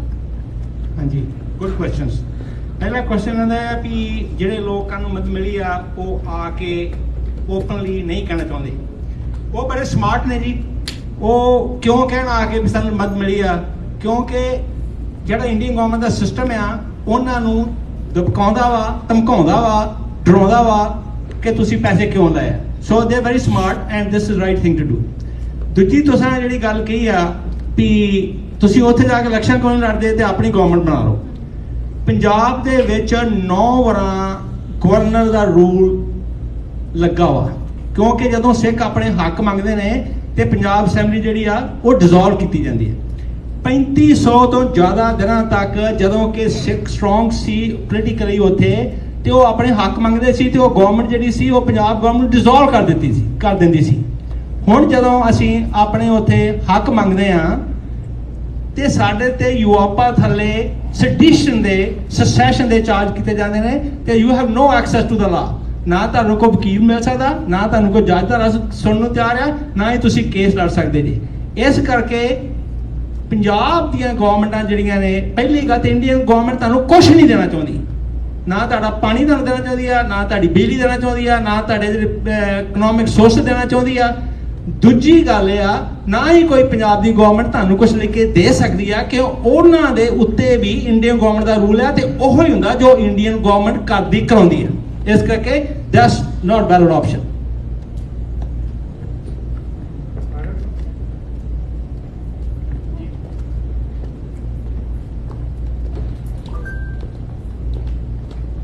ਹਾਂਜੀ, ਮੇਰਾ ਸਵਾਲ ਵੀ ਹੈ ਤੇ ਨਾਲ ਇੱਕ ਵਿਚਾਰ ਵੀ। ਜਿੱਥੇ ਤਾਂ ਰੀਅਲ ਡੈਮੋਕ੍ਰੇਸੀ ਉੱਥੇ ਰੈਫਰੈਂਡਮ ਬੜਾ ਸਮੂਥਲੀ ਹੋ ਜਾਂਦਾ, ਬਾਈਂਡਿੰਗ ਹੋਵੇ, ਨਾਨ ਬਾਈਂਡਿੰਗ ਹੋਵੇ। ਪਰ ਇੰਡੀਆ ਦਾ PM ਜਾਂ ਇੰਡੀਆ ਦੀਆਂ ਸਰਕਾਰਾਂ ਪਹਿਲਾਂ ਕਾਂਗਰਸ ਦੀ ਸੀ, ਅੱਜ BJP ਦੀ, ਉਹ ਕਲੇਮ ਕਰਦੀਆਂ ਨੇ ਤੇ PM ਮੋਦੀ ਨੇ ਥੋੜ੍ਹਾ ਚਿਰ ਪਹਿਲਾਂ ਕਿਹਾ ਵੀ ਇੰਡੀਆ ਜਿਹੜਾ ਆ ਉਹ ਲਾਰਜੈਸਟ ਡੈਮੋਕ੍ਰੈਟਿਕ ਕੰਟਰੀ ਹੀ ਨਹੀਂ, ਇਹ ਉਹਨੇ ਕਿਹਾ ਵੀ ਮਦਰ ਆਫ ਆਲ ਡੈਮੋਕ੍ਰੇਸੀ। ਦੂਜੇ ਪਾਸੇ ਰੈਫਰੈਂਡਮ ਦੀ ਗੱਲ ਕਰਨ ਵਾਲਿਆਂ ਤੇ UAP ਦੇ ਕੇਸ ਪਾ ਦਿੱਤੇ ਜਾਂਦੇ ਆ। ਕਸ਼ਮੀਰ ਤੋਂ ਜਿਹੜੀ ਸੀਗੀ 370 ਧਾਰਾ ਉਹ ਵੀ ਖਤਮ ਕਰ ਦਿੱਤੀ ਗਈ। ਸਵਾਲ ਆਉਂਦੇ ਨੇ ਕਿ ਸਾਨੂੰ ਵੱਧ ਅਧਿਕਾਰ ਮਿਲ ਜਾਣ, ਕੀ ਉਹਨਾਂ ਵੱਧ ਅਧਿਕਾਰਾਂ ਵਿੱਚ ਆਪਾਂ ਨੂੰ ਕੁਝ ਮਿਲ ਸਕਦਾ? ਦੂਜੀ ਗੱਲ, ਇਹ ਤੁਸੀਂ ਇਹਦਾ ਐਲਾਨ ਕੀਤਾ ਕਿ 18 ਸਤੰਬਰ ਨੂੰ ਹੋਣਾ, ਪਰ ਹੋਣਾ ਕਿੱਥੇ ਇਹਦੇ ਬਾਰੇ ਵੀ ਦੱਸ ਦਿਓ। ਤਾਂ ਜਿਹੜੇ ਹਿਊਮਨ ਰਾਈਟ ਵਾਇਲੇਸ਼ਨ ਦੀ ਲਗਾਤਾਰ ਉਹ ਕਹੋ ਵਾਇਲੇਸ਼ਨ ਕਰਦੇ ਨੇ, ਜਿਵੇਂ ਰੈਫਰੈਂਡਮ ਦੀ ਗੱਲ ਕਰਨ ਵਾਲਿਆਂ ਤੇ ਕੇਸ ਪਾ ਦਿੱਤੇ ਜਾਂਦੇ ਨੇ, ਕੀ ਉਹਨਾਂ ਨੂੰ ਕਿਸੇ ਇੰਟਰਨੈਸ਼ਨਲ ਕੋਰਟ ਵਿੱਚ ਚੈਲੰਜ ਕੀਤਾ ਜਾ ਸਕਦਾ ਜਾਂ ਹੋ ਰਿਹਾ? ਦੇਖੋ ਅੱਗੇ ਭੈਣ ਜੀ ਨੇ ਵੀ ਸਵਾਲ ਕੀਤਾ, this isn't about ਵੱਧ ਅਧਿਕਾਰ and this is not about taking a political power in Punjab. This is about liberation of Punjab from India to create an independent Sikh nation Khalistan. ਸੋ ਉੱਥੇ ਇਲੈਕਸ਼ਨਾਂ ਲੜਨੀਆਂ ਜਾਂ ਉਹਨਾਂ ਦੇ ਸਿਸਟਮ ਦੇ ਵਿੱਚ, ਉਸ ਸਿਸਟਮ 'ਚ, ਉਸ ਸੰਵਿਧਾਨ 'ਚ ਜਿਹੜਾ ਸਿੱਖਾਂ ਨੂੰ ਸਿੱਖ ਨਹੀਂ ਮੰਨਦਾ, ਹਿੰਦੂ ਧਰਮ ਦੱਸਦਾ, and you are being forced to follow family and personal laws of Hinduism, ਉੱਥੇ ਤੇ ਇਲੈਕਸ਼ਨਾਂ ਦਾ ਕੋਈ ਮਤਲਬ ਨਹੀਂ ਹੈ। that has been cut down। ਜਿੱਦਣ ਸ਼ਹੀਦ ਸੰਤ ਜਰਨੈਲ ਸਿੰਘ ਭਿੰਡਰਾਂਵਾਲੇ ਨੇ ਕਿਹਾ ਸੀ ਵੀ ਜਦੋਂ ਆਰਮੀ ਅੰਦਰ ਆ ਗਈ ਦਰਬਾਰ ਸਾਹਿਬ 'ਚ ਉਦੋਂ ਲਾਈਨ ਖਿੱਚੀ ਜਾਣੀ ਹੈ, ਉਸ ਤੋਂ ਪਹਿਲਾਂ ਅਧਿਕਾਰਾਂ ਦੀ ਗੱਲਾਂ ਸੀਗੀਆਂ ਔਰ ਲੋਕ ਘਰ ਉੱਥੇ ਵੱਧ ਅਧਿਕਾਰ ਮਿਲਣਗੇ। ਉਹ ਸਾਡਾ ਫੀਲਡ ਨਹੀਂਗਾ। ਸਾਡਾ ਫੀਲਡ ਹੈ just one agenda, point agenda, independence of Punjab, Khalistan, period. ਤੇ ਸੁਖਦੇਵ ਭਾਈ ਤੁਹਾਡਾ ਜਿਹੜਾ ਹੈਗਾ ਕਿ 18 ਨੂੰ ਕਿੱਥੇ ਹੋਏਗੀ, ਉਹ 15 ਅਗਸਤ ਨੂੰ ਦੱਸਿਆ ਜਾਏਗਾ, ਕਿਉਂਕਿ ਹਜੇ ਭਾਰਤ ਦੀ ਹਕੂਮਤ ਨੇ ਇੱਕ ਨਵਾਂ ਝੰਡਾ ਚੜਾਇਆ ਜੀ, ਹਰ ਘਰ ਤਿਰੰਗਾ, ਤੇ ਅਸੀਂ ਫੂਕਾਂਗੇ ਹਰ ਘਰ ਤਿਰੰਗਾ। ਉਹ ਫੂਕ ਕੇ ਤੁਹਾਨੂੰ ਦੱਸਾਂਗੇ ਵੀ ਵੋਟਾਂ ਪੈਣੀਆਂ ਕਿੱਥੇ ਆ। ਜਿਹੜੇ ਇੰਟਰਨੈਸ਼ਨਲ ਕੋਰਟ ਨੂੰ ਇਹਨੂੰ ਚੈਲੰਜ ਨਹੀਂ ਕਰਨਾ ਬਣਦਾ ਆਪਾਂ ਨੂੰ, ਜਿਵੇਂ ਇਹ ਹਰ ਬੰਦੇ ਦੇ ਕੇਸ ਪਾ ਦਿੰਦੇ ਆ। ਦੇਖੋ ਉਹਦੀਆਂ ਲਿਸਟਾਂ ਸੁਖਦੇਵ ਭਾਈ, ਜਿੰਨੀ ਦੇ ਤਾਂ ਤੁਹਾਡੇ ਕੋਲ ਇੰਡੀਪੈਂਡੈਂਟ ਨੇਸ਼ਨ ਸਟੇਟ ਨਹੀਂ ਹੁੰਦੀ, ਉਹਨੇ ਤਾਂ ਕੁਝ ਨਹੀਂ ਹੁੰਦਾ। ਫਿਰ ਨਾਜ਼ੀਆਂ ਦਾ ਤੁਸੀਂ ਦੇਖਿਆ ਵੀ ਹਾਲਾਤ ਕੀ ਹੋਏ ਆ, ਜਿਨ੍ਹਾਂ ਨੇ ਸਾਡੇ ਬੱਚਿਆਂ ਦੇ ਉੱਤੇ ਟਾਰਚਰ ਕੀਤਾ, ਤਸ਼ੱਦਦ ਕੀਤਾ। ਅਸੀਂ ਲਿਸਟਾਂ ਬਣਾਉਣ ਡੇ, ਵੀ ਹਾਇਰਡ ਏ UN ਦੀ ਲਾਅ ਫਰਮ ਅਸੀਂ ਹਾਇਰ ਕੀਤੀ ਹੋਈ ਆ। ਅਸੀਂ ਜਿੰਨੇ ਪੁਲਿਸ ਵਾਲੇ ਆ ਜਿਹੜੇ ਉਹ ਰੋਜ਼ ਦਿੰਦੇ ਨਾ ਉੱਥੇ ਬੈਠ ਕੇ ਇੰਟਰਵਿਊਆਂ ਲੰਬੀ ਲੰਬੀਆਂ ਗੱਲਾਂ ਕਰਦੇ ਆ ਤੇ ਫਿਰ ਇਨਾਮ ਲੈਣ ਜਾਂਦੇ ਆ, ਉਹਨਾਂ ਦੇ ਪਰਿਵਾਰਾਂ ਸਮੇਤ ਅਸੀਂ ਲਿਸਟਾਂ ਬਣਾਈਆਂ ਹੋਈਆਂ। ਪਰ ਅਸੀਂ ਉਹਨਾਂ ਵਾਂਗੂ ਟਾਰਚਰ ਨਹੀਂ ਕਰਨਾ, ਅਸੀਂ ਇੰਟਰਨੈਸ਼ਨਲ ਲਾਅ ਫਾਲੋ ਕਰਨਾ ਹੈ। ਤੇ ਜਿੰਨੇ ਵੀ ਹਿਊਮਨ ਰਾਈਟਸ ਵਾਇਲੇਸ਼ਨ ਕਰਦੀਆਂ ਪਈਆਂ, ਜਦੋਂ ਇੰਡੀਪੈਂਡੈਂਟ ਸਟੇਟ ਹੋਏਗੀ ਉਦੋਂ ਆਪਣੀ ਸਜ਼ਾ ਦੇਵਾਂਗੇ। For right now they will be forced to leave countries ਜਿੱਥੇ ਜਿੱਥੇ ਉਹਨਾਂ ਨੇ ਆਪਣੀਆਂ ਫੈਮਲੀਆਂ ਸੈਟਲ ਕੀਤੀਆਂ, ਪੈਸੇ ਯੂਜ਼ ਕੀਤੇ ਆ, ਅਸੀਂ ਉਹਦੇ ਤੇ ਲੱਗੇ ਹੋਏ ਹਾਂ। You will see the results. ਤੁਹਾਡੇ ਤੇ ਇੱਥੇ ਹੋ ਚੁੱਕਾ। ਢਿੱਲੋਂ ਸਾਹਿਬ ਇੱਥੋਂ ਫਿਰ ਭੱਜਦੇ ਹੀ ਗਏ ਅਗਲੀ ਵਾਰੀ ਬਫਲੋ, ਟੋਰਾਂਟੋ ਛੱਡ ਕੇ। All right, I have the next one, again from Canadian Pakistani Narrative. You were talking about that in Punjab people are being forced upon. So as we know about Kashmir, that like over 75 years there's been a lot of human right violation. Are there any human right violation in Punjab right now which you're considerably like scared for, like any physical human rights violations, because you were talking about the economic rights and social rights and political rights, but are they in any sort of a physical danger in that city or in province of Punjab? ਬਿਲਕੁਲ ਜੀ। ਇਨ ਦਾ last 30 days 14 ਜਿਹੜੇ Khalistan referendum activist ਹੈ ਉਹ UAP ਥੱਲੇ ਜਿਹੜੇ ਉਹ charge ਹੋ ਚੁੱਕੇ ਆ, ਔਰ ਉਹਨਾਂ ਦਾ ਜਿਹੜਾ ਟਾਰਚਰ ਹੈ ਉਹ ਕੰਟੀਨਿਊ ਹੈ। ਔਰ ਮੋਸਟ ਰੀਸੈਂਟਲੀ ਤੁਸੀਂ ਦੇਖਿਆ ਹੋਣਾ ਕਿ 2 ਨੌਜਵਾਨ ਜਿਨ੍ਹਾਂ ਦੇ ਉੱਤੇ ਇਲਜ਼ਾਮ ਲੱਗਦਾ ਸੀਗਾ ਕਿ ਜੀ ਇਹ ਇਲਜ਼ਾਮ ਲੱਗਦਾ ਸੀਗਾ, this is being accused but nobody has a right to kill anyone, ਉਹਨਾਂ ਨੂੰ ਫੇਕ ਐਨਕਾਊਂਟਰ ਦੇ ਵਿੱਚ ਤੁਹਾਨੂੰ ਪਤਾ ਅੰਮ੍ਰਿਤਸਰ ਦੇ ਵਿੱਚ ਮਾਰਿਆ ਗਿਆ। ਇਸ ਤੋਂ ਵੱਡੀ ਹਿਊਮਨ ਰਾਈਟਸ ਵਾਇਲੇਸ਼ਨ ਕੀ ਹੋਏਗੀ ਕਿ ਜਿਹੜਾ ਭਗਵੰਤ ਮਾਨ ਹੈ ਜਾਂ ਆਮ ਆਦਮੀ ਪਾਰਟੀ ਦੀ ਸਰਕਾਰ ਹੈ ਜਾਂ ਮੋਦੀ ਦੀ ਸਰਕਾਰ ਹੈ ਕਿ ਉਹੀ ਜੱਜ ਬਣ ਜਾਣ ਤੇ ਉਹੀ ਐਗਜ਼ੀਕਿਊਟ ਕਰ ਦੇਣ। So this is the biggest human rights violations plus Khalistan referendum activist ਦੇ ਉੱਤੇ ਹੋ ਰਹੀਆਂ and we are documenting everything, they are continuing right now. ਸਤਿ ਸ਼੍ਰੀ ਅਕਾਲ ਜੀ ਸਾਰਿਆਂ ਨੂੰ। JS Dhaliwal from US media international. ਮੈਂ ਜਿਹੜਾ ਕੁਐਸਚਨ ਕਰਨ ਲੱਗਾ, ਸੋ ਮੀਡੀਆ ਦਾ ਆਪਣਾ ਕੁਐਸਚਨ ਕੋਈ ਨਹੀਂ ਹੁੰਦਾ, ਜਾਂ ਤਾਂ ਲੋਕਾਂ ਦਾ ਕੁਐਸਚਨ ਹੁੰਦਾ। ਸੋ ਹੁਣ ਇੱਥੇ ਜਿਹੜਾ ਮਸਲਾ ਹੈ ਇਸ ਵਕਤ ਪੰਜਾਬ ਵਰਸਸ ਹਿੰਦੁਸਤਾਨ ਹੈ, ਸਿੱਖ ਨੇਸ਼ਨ ਵਰਸਸ ਇੰਡੀਅਨ ਸਟੇਟ ਹੈ। ਸੋ ਜਾਂ ਤਾਂ ਸਟੇਟ ਦਾ ਕੁਐਸਚਨ ਹੁੰਦਾ ਤੇ ਜਾਂ ਆਮ ਲੋਕਾਂ ਦਾ ਹੁੰਦਾ। ਸੋ ਮੈਂ ਜਿਹੜਾ ਕੁਐਸਚਨ ਕਰਨ ਲੱਗਾ, ਕਿਉਂਕਿ ਇਸ ਵਕਤ ਜਿਹੜਾ ਪ੍ਰੋਗਰਾਮ ਚੱਲ ਰਿਹਾ ਹੈ ਇਹ ਆਲ ਓਵਰ ਦ ਵਰਲਡ, ਅਸੀਂ ਇਸ ਨੂੰ ਲਾਈਵ ਵੀ ਕਰ ਰਹੇ ਹਾਂ, ਦੁਨੀਆ ਭਰ 'ਚੋਂ ਲੋਕ ਇਸ ਲਾਈਵ ਨੂੰ ਵੇਖ ਰਹੇ ਨੇ।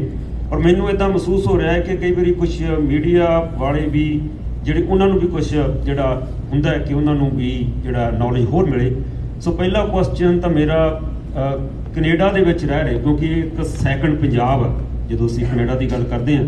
ਬਹੁਤ ਵੱਡੀ ਗਿਣਤੀ ਵਿੱਚ ਸਾਡੇ ਇੱਥੇ ਵੀਰ ਭਰਾ ਆਏ ਹੋਏ ਆ ਔਰ ਉਹ ਜਿਹੜੇ ਇੱਥੇ ਆਏ ਹੋਏ ਆਪਣੇ ਪੰਜਾਬ ਨੂੰ ਛੱਡ ਕੇ, ਆਪਣੇ ਰਿਸ਼ਤੇਦਾਰਾਂ ਨੂੰ ਛੱਡ ਕੇ, ਔਰ ਉਹਨਾਂ ਨੂੰ ਬਹੁਤ ਚੰਗਾ ਪਤਾ ਹੈ ਕਿ ਕਿਉਂ, ਕਿਸ ਢੰਗ ਨਾਲ ਇੱਥੇ ਪਹੁੰਚੇ ਹੈ। ਤੇ ਮੇਰਾ ਨਹੀਂ ਖਿਆਲ ਕਿ ਉਹਨਾਂ ਨੂੰ ਇਹ ਦੱਸਣ ਦੀ ਲੋੜ ਹੈ, ਪਰ ਫਿਰ ਵੀ ਇੱਕ ਤਾਂ ਕਿ ਵੱਖ-ਵੱਖ ਤਰ੍ਹਾਂ ਜਦੋਂ ਅਸੀਂ ਇਲੈਕਸ਼ਨ ਦੀ ਗੱਲ ਕਰਦੇ ਹਾਂ, ਹਿੰਦੁਸਤਾਨ 'ਚ ਇਲੈਕਸ਼ਨ ਹੁੰਦੇ ਆ, ਵੱਖਰਾ ਪ੍ਰੋਸੀਜਰ ਹੈ, ਕੈਨੇਡਾ ਦਾ ਇਲੈਕਸ਼ਨ ਹੁੰਦਾ, ਵੱਖਰਾ ਪ੍ਰੋਸੀਜਰ ਹੈ। ਸੋ ਕੀ ਕੈਨੇਡੀਅਨ ਸਿੱਖ ਹੈ ਜਿਹੜਾ ਸਿਟੀਜ਼ਨ ਵੋਟ ਕਰ ਸਕਦਾ, PR ਵਾਲਾ ਕਰ ਸਕਦਾ, ਕੋਈ ਸਟੂਡੈਂਟ ਵੀਜ਼ੇ ਵਾਲਾ, ਕੋਈ ਜਿਹੜਾ ਕੋਈ ਵਿਜ਼ਟਰ ਵੀਜ਼ੇ ਤੇ ਆਉਂਦਾ, ਇਹ ਗੱਲ ਥੋੜੀ ਕਲੀਅਰ ਕੀਤੀ ਜਾਵੇ। ਤੇ ਇਸ ਤੋਂ ਅਗਲਾ ਕੁਐਸਚਨ, ਸੋ ਨੋ ਡਾਊਟ ਸਾਨੂੰ ਪਤਾ ਹੈ ਕਿ ਸਾਡੇ ਨਾਲ ਬਹੁਤ ਕੁਝ ਹੋਇਆ, ਪਰ ਫਿਰ ਵੀ ਕਈ ਵਾਰੀ ਆਮ ਜਿਹੜਾ ਇਹ ਕੁਐਸਚਨ ਹੁੰਦਾ ਹੈ ਕਿ ਜਿਵੇਂ ਸਾਨੂੰ ਡਰ ਹੈ। ਸੋ ਡਰ ਤਾਂ ਹੁੰਦਾ ਹਰ ਜਗ੍ਹਾ, ਡਰ ਤਾਂ ਕਈ ਵਾਰੀ ਜਹਾਜ਼ ਤੇ ਚੜ੍ਹਦਿਆਂ ਵੀ ਲੱਗਦਾ ਹੈ, ਪਰ ਫਿਰ ਵੀ ਸਾਨੂੰ ਜਿਹੜੀ ਮੰਜ਼ਿਲ ਆ, ਸਾਡਾ ਜਿਹੜਾ ਗੋਲ ਆ, ਸਾਨੂੰ ਲੱਗ ਰਿਹਾ ਹੁੰਦਾ ਕਿ ਉੱਥੇ ਜਾ ਕੇ ਸਾਡੀ ਜ਼ਿੰਦਗੀ ਜਿਹੜੀ ਬਹੁਤ ਵਧੀਆ ਬਣਦੀ, ਅਸੀਂ ਚੜ੍ਹ ਜਾਂਦੇ ਹਾਂ। ਤੇ ਫਿਰ ਵੀ ਤੁਸੀਂ ਆਪਣੇ ਵੱਲੋਂ ਦੱਸੋ ਕਿ ਹਰ ਸਿੱਖ ਇਸ ਇਲੈਕਸ਼ਨ ਦੇ ਵਿੱਚ ਵੋਟ ਕਿਉਂ ਪਾਵੇ। ਧੰਨਵਾਦ, ਥੈਂਕ ਯੂ। ਦੇਖੋ, ਜਿਹੜਾ ਪਹਿਲਾ ਤੁਹਾਡਾ ਸਵਾਲ ਵੀ ਹੂ ਕੈਨ ਵੋਟ, ਜਿਹੜਾ ਸਿੱਖ ਹੈ, ਚਾਹੇ ਉਹ ਸਿਟੀਜ਼ਨ ਹੈ, ਚਾਹੇ PR ਹੈ, ਤੇ ਚਾਹੇ ਉਹ ਸਟੂਡੈਂਟ ਹੈ, any indigenous Sikh who is from Punjab, ਉਹ ਕੈਨੇਡਾ ਦੇ ਵਿੱਚ ਵੋਟ ਪਾ ਸਕਦਾ। ਜਿਹੜਾ ਵਿਜ਼ਟਰ ਹੈ ਉਹਨੇ ਮੁੜ ਕੇ ਵਾਪਸ ਜਾਣਾ ਵਾ, ਤੇ ਪੰਜਾਬ ਦੇ ਵਿੱਚ ਵੋਟਾਂ ਪੈਣੀਆਂ, ਉਹਨੇ ਉੱਥੇ ਵੋਟ ਪਾਣੀ ਹੈ। ਸੋ ਜਿਹੜਾ ਤੁਸੀਂ ਕਹਿ ਰਹੇ ਹੋ ਵੀ ਭਾਈ ਵੋਟ ਕਿਉਂ ਪਾਵੇ, ਸਿੰਪਲ ਗੱਲ ਹੈ ਕਿ ਤੁਸੀਂ ਉਹਦੇ ਕਾਰਨ ਮੈਂ ਤੁਹਾਨੂੰ ਜੈਨੋਸਾਈਡ ਤੋਂ ਲੈ ਕੇ ਅਖੀਰ ਤੱਕ ਦੱਸ ਸਕਦਾ, ਪਰ ਉਹਦਾ ਇੱਕ ਸਿੰਪਲ ਕਾਰਨ ਹੈ ਕਿ ਪੰਜਾਬ ਆਜ਼ਾਦ ਮੁਲਕ ਸੀਗਾ, ਉਸ ਦਾ ਰਾਜ ਸੀਗਾ, ਤੇ ਇਸ ਵਕਤ ਜਦੋਂ ਤੁਸੀਂ 1947 ਚ ਡਿਸਾਈਡ ਕੀਤਾ ਕਿ ਤੁਸੀਂ ਹਿੰਦੁਸਤਾਨ ਨਾਲ ਰਹਿਣਾ, ਤੇ ਉਹਨਾਂ ਨੇ from genocide to econocide there is a train of 70 years। ਜੇ ਤੁਸੀਂ ਆਪਣੀ ਹੋਂਦ ਬਚਾਉਣਾ ਚਾਹੁੰਦੇ ਹੋ, Sikhs are facing existential threat Punjab ਦੇ ਵਿੱਚ, ਪੂਰੇ ਇੰਡੀਆ ਦੇ ਵਿੱਚ। ਜੇ ਤੁਸੀਂ ਅਗਲੇ 15 ਸਾਲ ਆਜ਼ਾਦੀ ਨਾ ਲਈ, ਤੇ ਤੁਹਾਨੂੰ ਅੱਜ ਦੀ ਤਰੀਕ 'ਚ ਤੁਹਾਡੇ ਹੱਥ ਦੇ ਵਿੱਚ ਜਿਹੜਾ ਪੇਪਰ ਹੁੰਦਾ, ਜਿਹੜਾ ਡਾਕੂਮੈਂਟਡ ਹੈ, ਤੁਹਾਡਾ ਮੈਰਿਜ ਸਰਟੀਫਿਕੇਟ ਹੈ, ਜਾਂ ਤੁਸੀਂ ਫੈਮਿਲੀ ਦੀ ਲੈਂਡਸ ਲੈਂਦੇ ਹੋ, ਉਹ ਹਿੰਦੂ ਪਰਸਨਲ ਤੇ ਫੈਮਿਲੀ ਲਾਜ਼ ਦੇ ਥੱਲੇ ਆਉਂਦੇ ਆ। ਮੁੜ ਕੇ ਤੁਸੀਂ ਆਪ ਚੀਖ ਕੇ ਕਿਆ ਕਰਨਾ ਵੀ ਅਸੀਂ ਮੋਦੀ ਤੋਂ ਵੱਧ ਹਿੰਦੂ ਆ। So if you want to save Punjab economically, you want to save religion, the only choice you have is independence of Punjab from India to create Khalistan, an independent Sikh nation.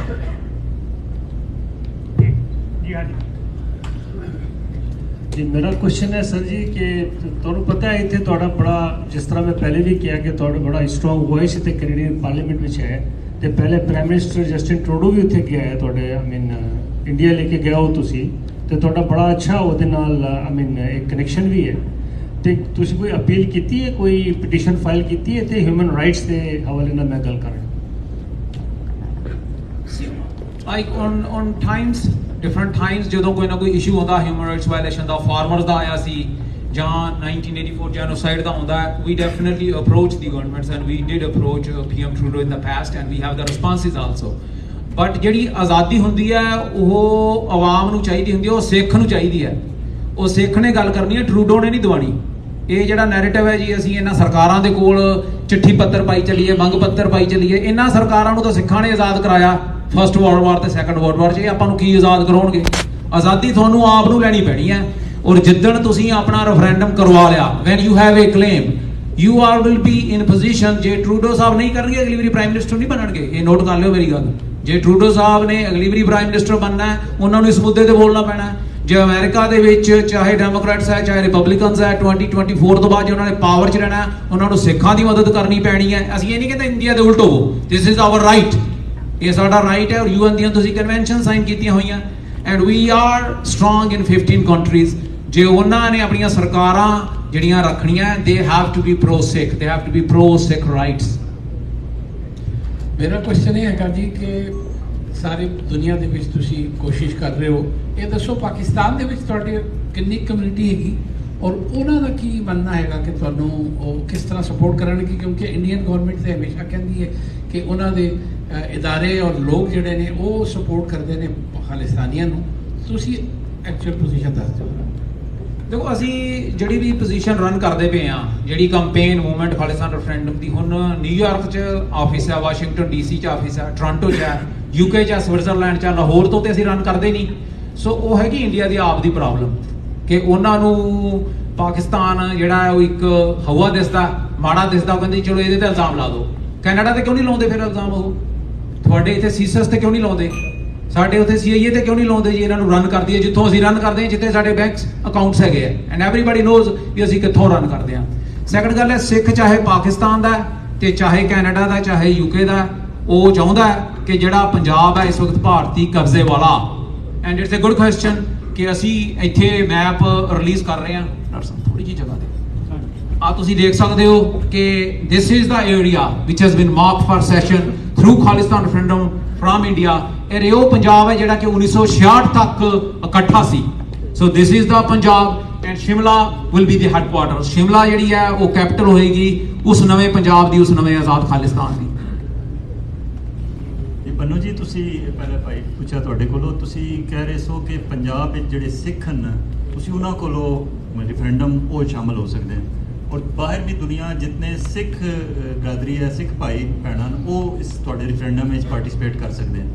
ਹੁਣ ਇੱਕ ਬੰਦਾ ਪੰਜਾਬ 'ਚੋਂ ਹੈ ਲੇਕਿਨ ਉਹ ਸਿੱਖ ਨਹੀਂ, ਉਹ ਇੱਥੇ ਟੋਰਾਂਟੋ ਰਹਿੰਦਾ, ਮਤਲਬ ਸਾਰੇ ਸਟੂਡੈਂਟ ਸਿੱਖ ਸਟੂਡੈਂਟ ਤਾਂ ਨਹੀਂ ਆ ਰਹੇ, ਦੂਸਰੇ ਸਟੂਡੈਂਟ ਵੀ ਆ ਰਹੇ, ਉਹਨਾਂ ਦਾ ਵੀ ਇੱਕ ਰਾਈਟ ਹੈ ਕਿ ਉਹ ਬੀਇੰਗ ਰੈਜ਼ੀਡੈਂਟ ਆਫ ਪੰਜਾਬ ਉਹ ਆਪਣੀ ਰਾਏ ਦਾ ਇਜ਼ਹਾਰ ਕਰਨ ਕਿ ਅਲੱਗ ਖਾਲਿਸਤਾਨ ਦਾ ਇੱਕ ਇਸ਼ੂ ਉੱਥੇ ਬਣਿਆ, ਇੱਕ ਮੈਜੋਰਿਟੀ ਇੱਕ ਅਲੱਗ ਮੁਲਕ ਚਾਹੁੰਦੇ ਨੇ ਤੇ ਉਹ ਉੱਥੇ ਬਤੌਰ ਅਕਲੀਅਤ ਬਤੌਰ ਮਾਈਨੋਰਿਟੀ ਉੱਥੇ ਰਹਿਣ ਦਾ ਉਹਨਾਂ ਨੂੰ ਹੱਕ ਹੈ।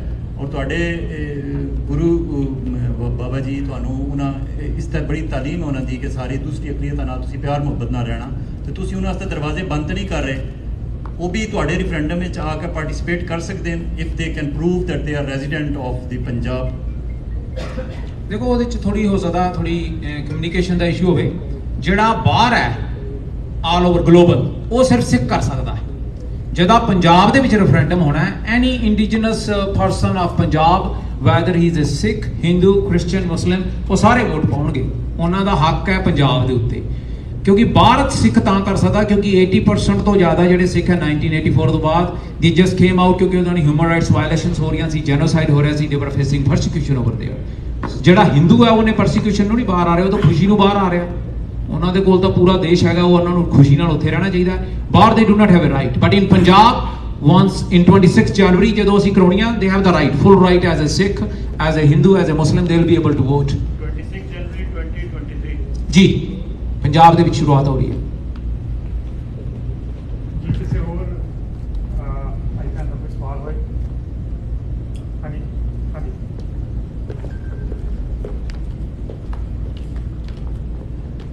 ਹਾਂਜੀ, ਸਤਿ ਸ਼੍ਰੀ ਅਕਾਲ ਜੀ। USMI ਤੋਂ ਵੈਸੇ ਜਦੋਂ ਅਸੀਂ ਦੇਖਦੇ ਹਾਂ ਕਿ ਬਹੁਤਾ ਨੈਰੇਟਿਵ ਮੀਡੀਆ ਵੱਲੋਂ ਸਾਨੂੰ ਪਤਾ ਸਿਰਜਿਆ ਜਾਂਦਾ ਹੈ, ਸੋ ਜਦੋਂ ਅਸੀਂ USMI ਦੀ ਗੱਲ ਕਰਦੇ ਹਾਂ ਪੂਰੀ ਦੁਨੀਆ ਭਰ ਦੇ ਵਿੱਚੋਂ ਬਹੁਤ ਵੱਡੀ ਗਿਣਤੀ ਦੇ ਵਿੱਚ ਲਾਈਵ ਸ਼ੋਅ ਦੇ ਨਾਲ ਲੋਕ ਜੁੜਦੇ ਆ। ਸਾਡਾ ਚੈਨਲਸ ਜਿਹੜਾ ਹੈ ਹਿੰਦੁਸਤਾਨ ਦੀ ਸਰਕਾਰ ਵੱਲੋਂ ਆਲਮੋਸਟ ਸੈਕੰਡ ਡੇ ਥਰਡ ਡੇ ਜਿਹੜਾ ਉਹ ਡਿਲੀਟ ਕਰਵਾ ਦਿੱਤਾ ਜਾਂਦਾ। ਸਾਡੇ ਕੋਲੇ ਬਕਾਇਦਾ YouTube ਤੋਂ ਆਈਆਂ ਹੋਈਆਂ ਜਿਹੜੀਆਂ ਈਮੇਲਸ ਹਨ ਜਿਸ ਵਿੱਚ ਉਹਨਾਂ ਨੇ ਦੱਸਿਆ ਹੈ ਕਿ ਬਿਲਕੁਲ ਇੰਡੀਆ ਗੌਰਮੈਂਟ ਦੇ ਕਹਿਣ 'ਤੇ ਸਾਰਾ ਕੁਝ ਕੀਤਾ ਜਾ ਰਿਹਾ ਹੈ। ਸੋ ਮੈਨੂੰ ਲੱਗ ਰਿਹਾ ਕਿ ਸ਼ਾਇਦ ਬਹੁਤਾ ਮੀਡੀਆ ਡਰਦਾ ਇਸੇ ਕਰਕੇ ਹੀ ਐਕਸਪਲੇਨ ਨਾ ਕਰ ਸਕਦਾ ਹੋਵੇ, ਪਰ ਅਸੀਂ ਕਿ ਸਟੂਡੈਂਟ ਡਰਦੇ ਆ ਜਾਂ ਦੂਜੇ ਡਰਦੇ ਆ। ਸੋ ਅਸੀਂ ਵੇਖਦੇ ਹਾਂ ਮੌਜੂਦਾ ਕੈਨੇਡਾ ਦੀ ਸਰਕਾਰ ਹੈ ਜਿਹੜੀ ਉਸ ਦੇ ਵਿੱਚ ਅੱਜ ਵੀ ਮੈਂਬਰ ਪਾਰਲੀਮੈਂਟ ਦਰਬਾਰ ਸਾਹਿਬ ਜਾਂਦੇ ਨੇ ਤੇ ਹਿੰਦੁਸਤਾਨ ਦਾ ਮੀਡੀਆ ਉੱਥੇ ਬੜਾ ਕਲੀਅਰਲੀ ਕੁਐਸਚਨ ਕਰਦਾ ਰੈਫਰੈਂਡਮ 2020 ਦੇ ਬਾਰੇ। ਤੇ ਕੱਲ੍ਹ ਦੇ ਲਾਈਵ ਸ਼ੋਅ ਦੇ ਉੱਪਰ ਅਸੀਂ ਉਹ ਪੂਰੀ ਵੀਡੀਓ ਪਲੇ ਕੀਤੀ ਹੈ ਤੇ ਉਹਨਾਂ ਨੇ ਬੜਾ ਕਲੀਅਰਲੀ ਉਹਦਾ ਆਨਸਰ ਦਿੱਤਾ ਹੈ ਕਿ ਕੋਈ ਵਾਇਲੈਂਸ ਜੇ ਹੋਵੇ ਤਾਂ ਉਹਨੂੰ ਅਸੀਂ ਰੋਕ ਸਕਦੇ ਹਾਂ। ਇਹ UNO ਦੇ ਲਾਅ ਮੁਤਾਬਕ ਹੈ, ਕੈਨੇਡਾ ਦੇ ਲਾਅ ਮੁਤਾਬਕ, ਔਰ ਕੈਨੇਡੀਅਨ ਸਭ ਨੂੰ ਪਤਾ ਹੈ ਕਿ ਕਿਬੈਕ ਦੇ ਅੰਦਰ ਪ੍ਰਤੀ ਕਿਬਕਵਾਦ 2 ਵਾਰ ਰੈਫਰੈਂਡਮ ਕਰਵਾ ਚੁੱਕੀ ਹੈ, ਤੀਸਰੀ ਵਾਰੀ ਵੀ ਤਿਆਰੀ ਹੈ। ਸੋ ਉਹਨਾਂ ਨੇ ਬੜਾ ਕਲੀਅਰ ਕਿਹਾ ਕਿ ਇਹਨੂੰ ਅਸੀਂ ਰੋਕ ਨਹੀਂ ਸਕਦੇ, ਇਹ ਕੋਈ ਵਾਇਲੈਂਸ ਹੈ ਹੀ ਨਹੀਂ ਹੈ। ਸੋ ਜੇ ਵਾਇਲੈਂਸ ਨਹੀਂ ਹੈ, ਰੋਕ ਨਹੀਂ ਸਕਦੇ, ਇਹਦਾ ਮਤਲਬ ਉਹਦਾ ਹੱਕ ਹੈ। ਸੋ ਮੇਰਾ ਨਹੀਂ ਖਿਆਲ ਕੈਨੇਡਾ ਦੇ ਵਿੱਚ ਕਿਸੇ ਨੂੰ ਡਰਨ ਦੀ ਲੋੜ ਹੈ, ਪਰ ਮੀਡੀਆ ਵੱਲੋਂ ਮੇਰਾ ਖਿਆਲ ਹੈ ਪੂਰੀ ਕਲੀਅਰ ਲੋਕਾਂ ਤੱਕ ਗੱਲ ਨਹੀਂ ਜਾ ਰਹੀ। ਪਰ ਦੂਸਰੇ ਪਾਸੇ ਇੱਕ ਉਹ ਮੀਡੀਆ ਹੈ ਜਿਵੇਂ ਪਹਿਲਾਂ ਵੀ ਗੱਲ ਆਈ ਸੀ ਕਿ ਇਹ ਪਾਕਿਸਤਾਨ ਦਾ ਪ੍ਰੋਜੈਕਟ ਆ, ISI ਆ, ਤੁਸੀਂ ਆਨਸਰ ਕੀਤਾ ਕਿ ਸੀਸਸ ਦਾ ਨਾਂ ਕਿਉਂ ਨਹੀਂ ਲੈਂਦੇ, ਜਿਹੜਾ CIA ਦਾ ਨਾਂ ਕਿਉਂ ਨਹੀਂ ਲੈਂਦੇ। ਸੋ ਉਸੇ ਤਰ੍ਹਾਂ ਇੱਕ ਪੱਤਰਕਾਰ ਮੇਰਾ ਖਿਆਲ ਹੈ ਕਿ ਉਹ ਪਹਿਲਾਂ CBC ਦੇ ਨਾਲ ਵੀ ਕੰਮ ਕਰਦਾ ਸੀ। ਸੋ ਉਸ ਦੇ ਨਾਲ ਉਸ ਨੂੰ ਤੁਸੀਂ ਸਿੱਖ ਫॉर ਜਸਟਿਸ ਵੱਲੋਂ ਜਿਹੜਾ ਕੋਰਟ ਦੇ ਅੰਦਰ ਕਾਨੂੰਨ ਤੌਰ ਤੇ ਜਦੋਂ ਲੈ ਕੇ ਆਂਦਾ ਤੇ ਉਸ ਦੇ ਕੋਲੇ ਕੋਈ ਸਬੂਤ ਨਹੀਂ ਸੀ। ਸੋ ਮੈਂ ਦੇਖਦਾ ਹਾਂ ਕਿ ਇਹ ਸਾਰੀ ਗੱਲਬਾਤ ਜਿਹੜੀ ਹੈ ਕਲੀਅਰ ਮੀਡੀਆ ਤੱਕ ਜਾਣੀ ਚਾਹੀਦੀ ਤਾਂ ਕਿ ਮੀਡੀਆ ਨੂੰ ਪਤਾ ਲੱਗੇ ਕਿ ਸਹੀ ਕੀ ਹੈ ਕਿ ਠੀਕ ਕੀ ਹੈ। ਜਦੋਂ ਤੁਸੀਂ ਕਾਨੂੰਨ ਦੇ ਵਿੱਚ ਜਾ ਕੇ ਕੋਰਟ ਦੇ ਵਿੱਚ ਜਾ ਕੇ ਖੜੋਗੇ ਤੇ ਫਿਰ ਤੁਹਾਡਾ ਕਿੱਧਰਲੇ ਪਾਸੇ ਨੂੰ ਜਿਹੜਾ ਜਾਂਦਾ, ਕਿਉਂਕਿ ਇਹ ਕਲੀਅਰ ਆ ਸਾਰਾ ਕੁਝ। ਇਹ ਮੀਡੀਆ ਦਾ ਮੈਂ ਸੋਚਦਾ ਕਿ ਮੀਡੀਆ ਲੋਕਾਂ ਨੂੰ ਕਲੀਅਰ ਨਹੀਂ ਕਰ ਰਿਹਾ। ਸੋ ਤੁਸੀਂ ਇਸ ਦੇ ਉੱਪਰ ਕੀ ਕਹਿਣਾ ਚਾਹੁੰਦੇ ਜੀ? ਦੇਖੋ, ਉਹਦੇ 'ਚ ਤੁਸੀਂ ਸਵਾਲ ਦੇ ਜਵਾਬ ਪਹਿਲਾਂ ਦੇ ਦਿੱਤੇ ਹੈ ਤੇ ਸਵਾਲ ਅਖੀਰ 'ਚ ਪੁੱਛਿਆ। ਤੁਹਾਡੇ ਜਵਾਬ ਸਾਰੇ ਇਹ ਹੈ ਕਿ ਕੋਈ ਵੀ ਮੀਡੀਆ ਹੋਵੇ, ਚਾਹੇ ਉਹ ਚਾਹੁੰਦਾ ਵੀ ਹੋਵੇ ਵੀ ਸਿੱਖਾਂ ਦੀ ਗੱਲ ਕਰਨੀ ਹੈ, ਆਫਟਰ ਆਲ ਤੇ ਉਹਨਾਂ ਦੇ ਅਸਿਸਟੈਂਟ ਐਡੀਟਰਾਂ ਦੇ ਕੋਲ ਹੀ ਜਾਣੀ ਹੈ ਨਾ ਨਿਊਜ਼। ਮੈਂ ਨਹੀਂ ਕਹਿੰਦਾ ਵੀ ਸਾਰਾ ਮੀਡੀਆ ਹੀ ਉਹਨਾਂ ਦਾ ਪੱਖੀ ਹੈ, ਮੀਡੀਆ ਦੇ ਵਿੱਚ ਵੀ ਬਹੁਤ ਵਧੀਆ ਦੇਖੋ ਨਾ ਕਿੰਨੇ ਆਏ ਮੀਡੀਆ ਵਾਲੇ। ਸੋ ਪਰ ਇਹ ਫੋਰਸ ਨਹੀਂ ਕਰ ਸਕਦੇ ਆਪਣੇ ਚੈਨਲਾਂ ਨੂੰ ਵੀ ਤੁਸੀਂ ਆਹ ਗੱਲ ਉੱਥੇ ਹੋਈ ਹੈ ਦੱਸੋ। ਦੱਸਣੀ ਇਹਨਾਂ ਨੇ ਉੱਥੇ ਉਹੀ ਹੈ ਜੋ ਉੱਪਰੋਂ ਆਕਾ ਨੇ ਹੁਕਮ ਕਰ ਦਿੱਤਾ। ਪਰ ਉਹਦੇ 'ਚ ਇੱਦਾਂ ਵੀ ਉਹਨਾਂ ਦੇ ਕੋਲ ਮੋਦੀ ਸਰਕਾਰ ਹੈ ਤੇ ਸਾਡੇ ਕੋਲ ਸਭ ਤੋਂ ਵੱਡਾ ਦੁਨੀਆ ਦਾ ਬਾਦਸ਼ਾਹ ਗੁਰੂ ਨਾਨਕ ਸਾਹਿਬ ਹੈ। ਗੱਲ ਆਪਣੀ ਜਾਣੀ ਹੈ, ਆਜ਼ਾਦੀ ਮਿਲਣੀ ਹੈ। ਤੁਸੀਂ ਜਕਾਰਾ ਛੱਡੋ ਜਰਾ ਇੱਕ, ਖਾਲਿਸਤਾਨ ਜਿੰਦਾਬਾਦ, ਖਾਲਿਸਤਾਨ ਜਿੰਦਾਬਾਦ। ਵਾਹਿਗੁਰੂ ਜੀ ਕਾ ਖਾਲਸਾ, ਵਾਹਿਗੁਰੂ ਜੀ ਕੀ ਫਤਿਹ ਜੀ। ਧੰਨਵਾਦ ਆ ਸਾਰਿਆਂ ਸੱਜਣਾਂ ਦਾ, ਭੈਣਾਂ ਭਰਾਵਾਂ ਦਾ ਜਿਨ੍ਹਾਂ ਨੇ ਇਸ ਮੀਟ ਦੀ ਪ੍ਰੈਸ ਨੂੰ ਜਿਹੜਾ ਕਾਮਯਾਬ ਕੀਤਾ। ਸੋ ਹੋਪਫੁਲੀ ਮੇਰੇ ਖਿਆਲ ਦੇ ਵਿੱਚ ਐਡੀ ਬੇਬਾਕੀ ਦੇ ਨਾਲ ਖੁੱਲੇ ਆਮ ਸਵਾਲ, ਕਹਿਣਾ ਵੀ ਸਵਾਲ ਕਰੋ ਤੇ ਸਵਾਲਾਂ ਦੇ ਜਵਾਬ ਦੇਣਾ ਕਿਸੇ ਦੇ ਹਿੱਸੇ ਆ। ਸੋ ਧੰਨਵਾਦ ਆ ਜੀ। ਅੱਜ ਦੀ ਜਿਹੜੀ ਆ ਮੀਟ ਦੀ ਪ੍ਰੈਸ ਸਾਡੀ ਇੱਥੇ ਹੀ ਸਮਾਪਤ ਆ। ਵਾਹਿਗੁਰੂ ਜੀ ਕਾ ਖਾਲਸਾ, ਵਾਹਿਗੁਰੂ ਜੀ ਕੀ ਫਤਿਹ।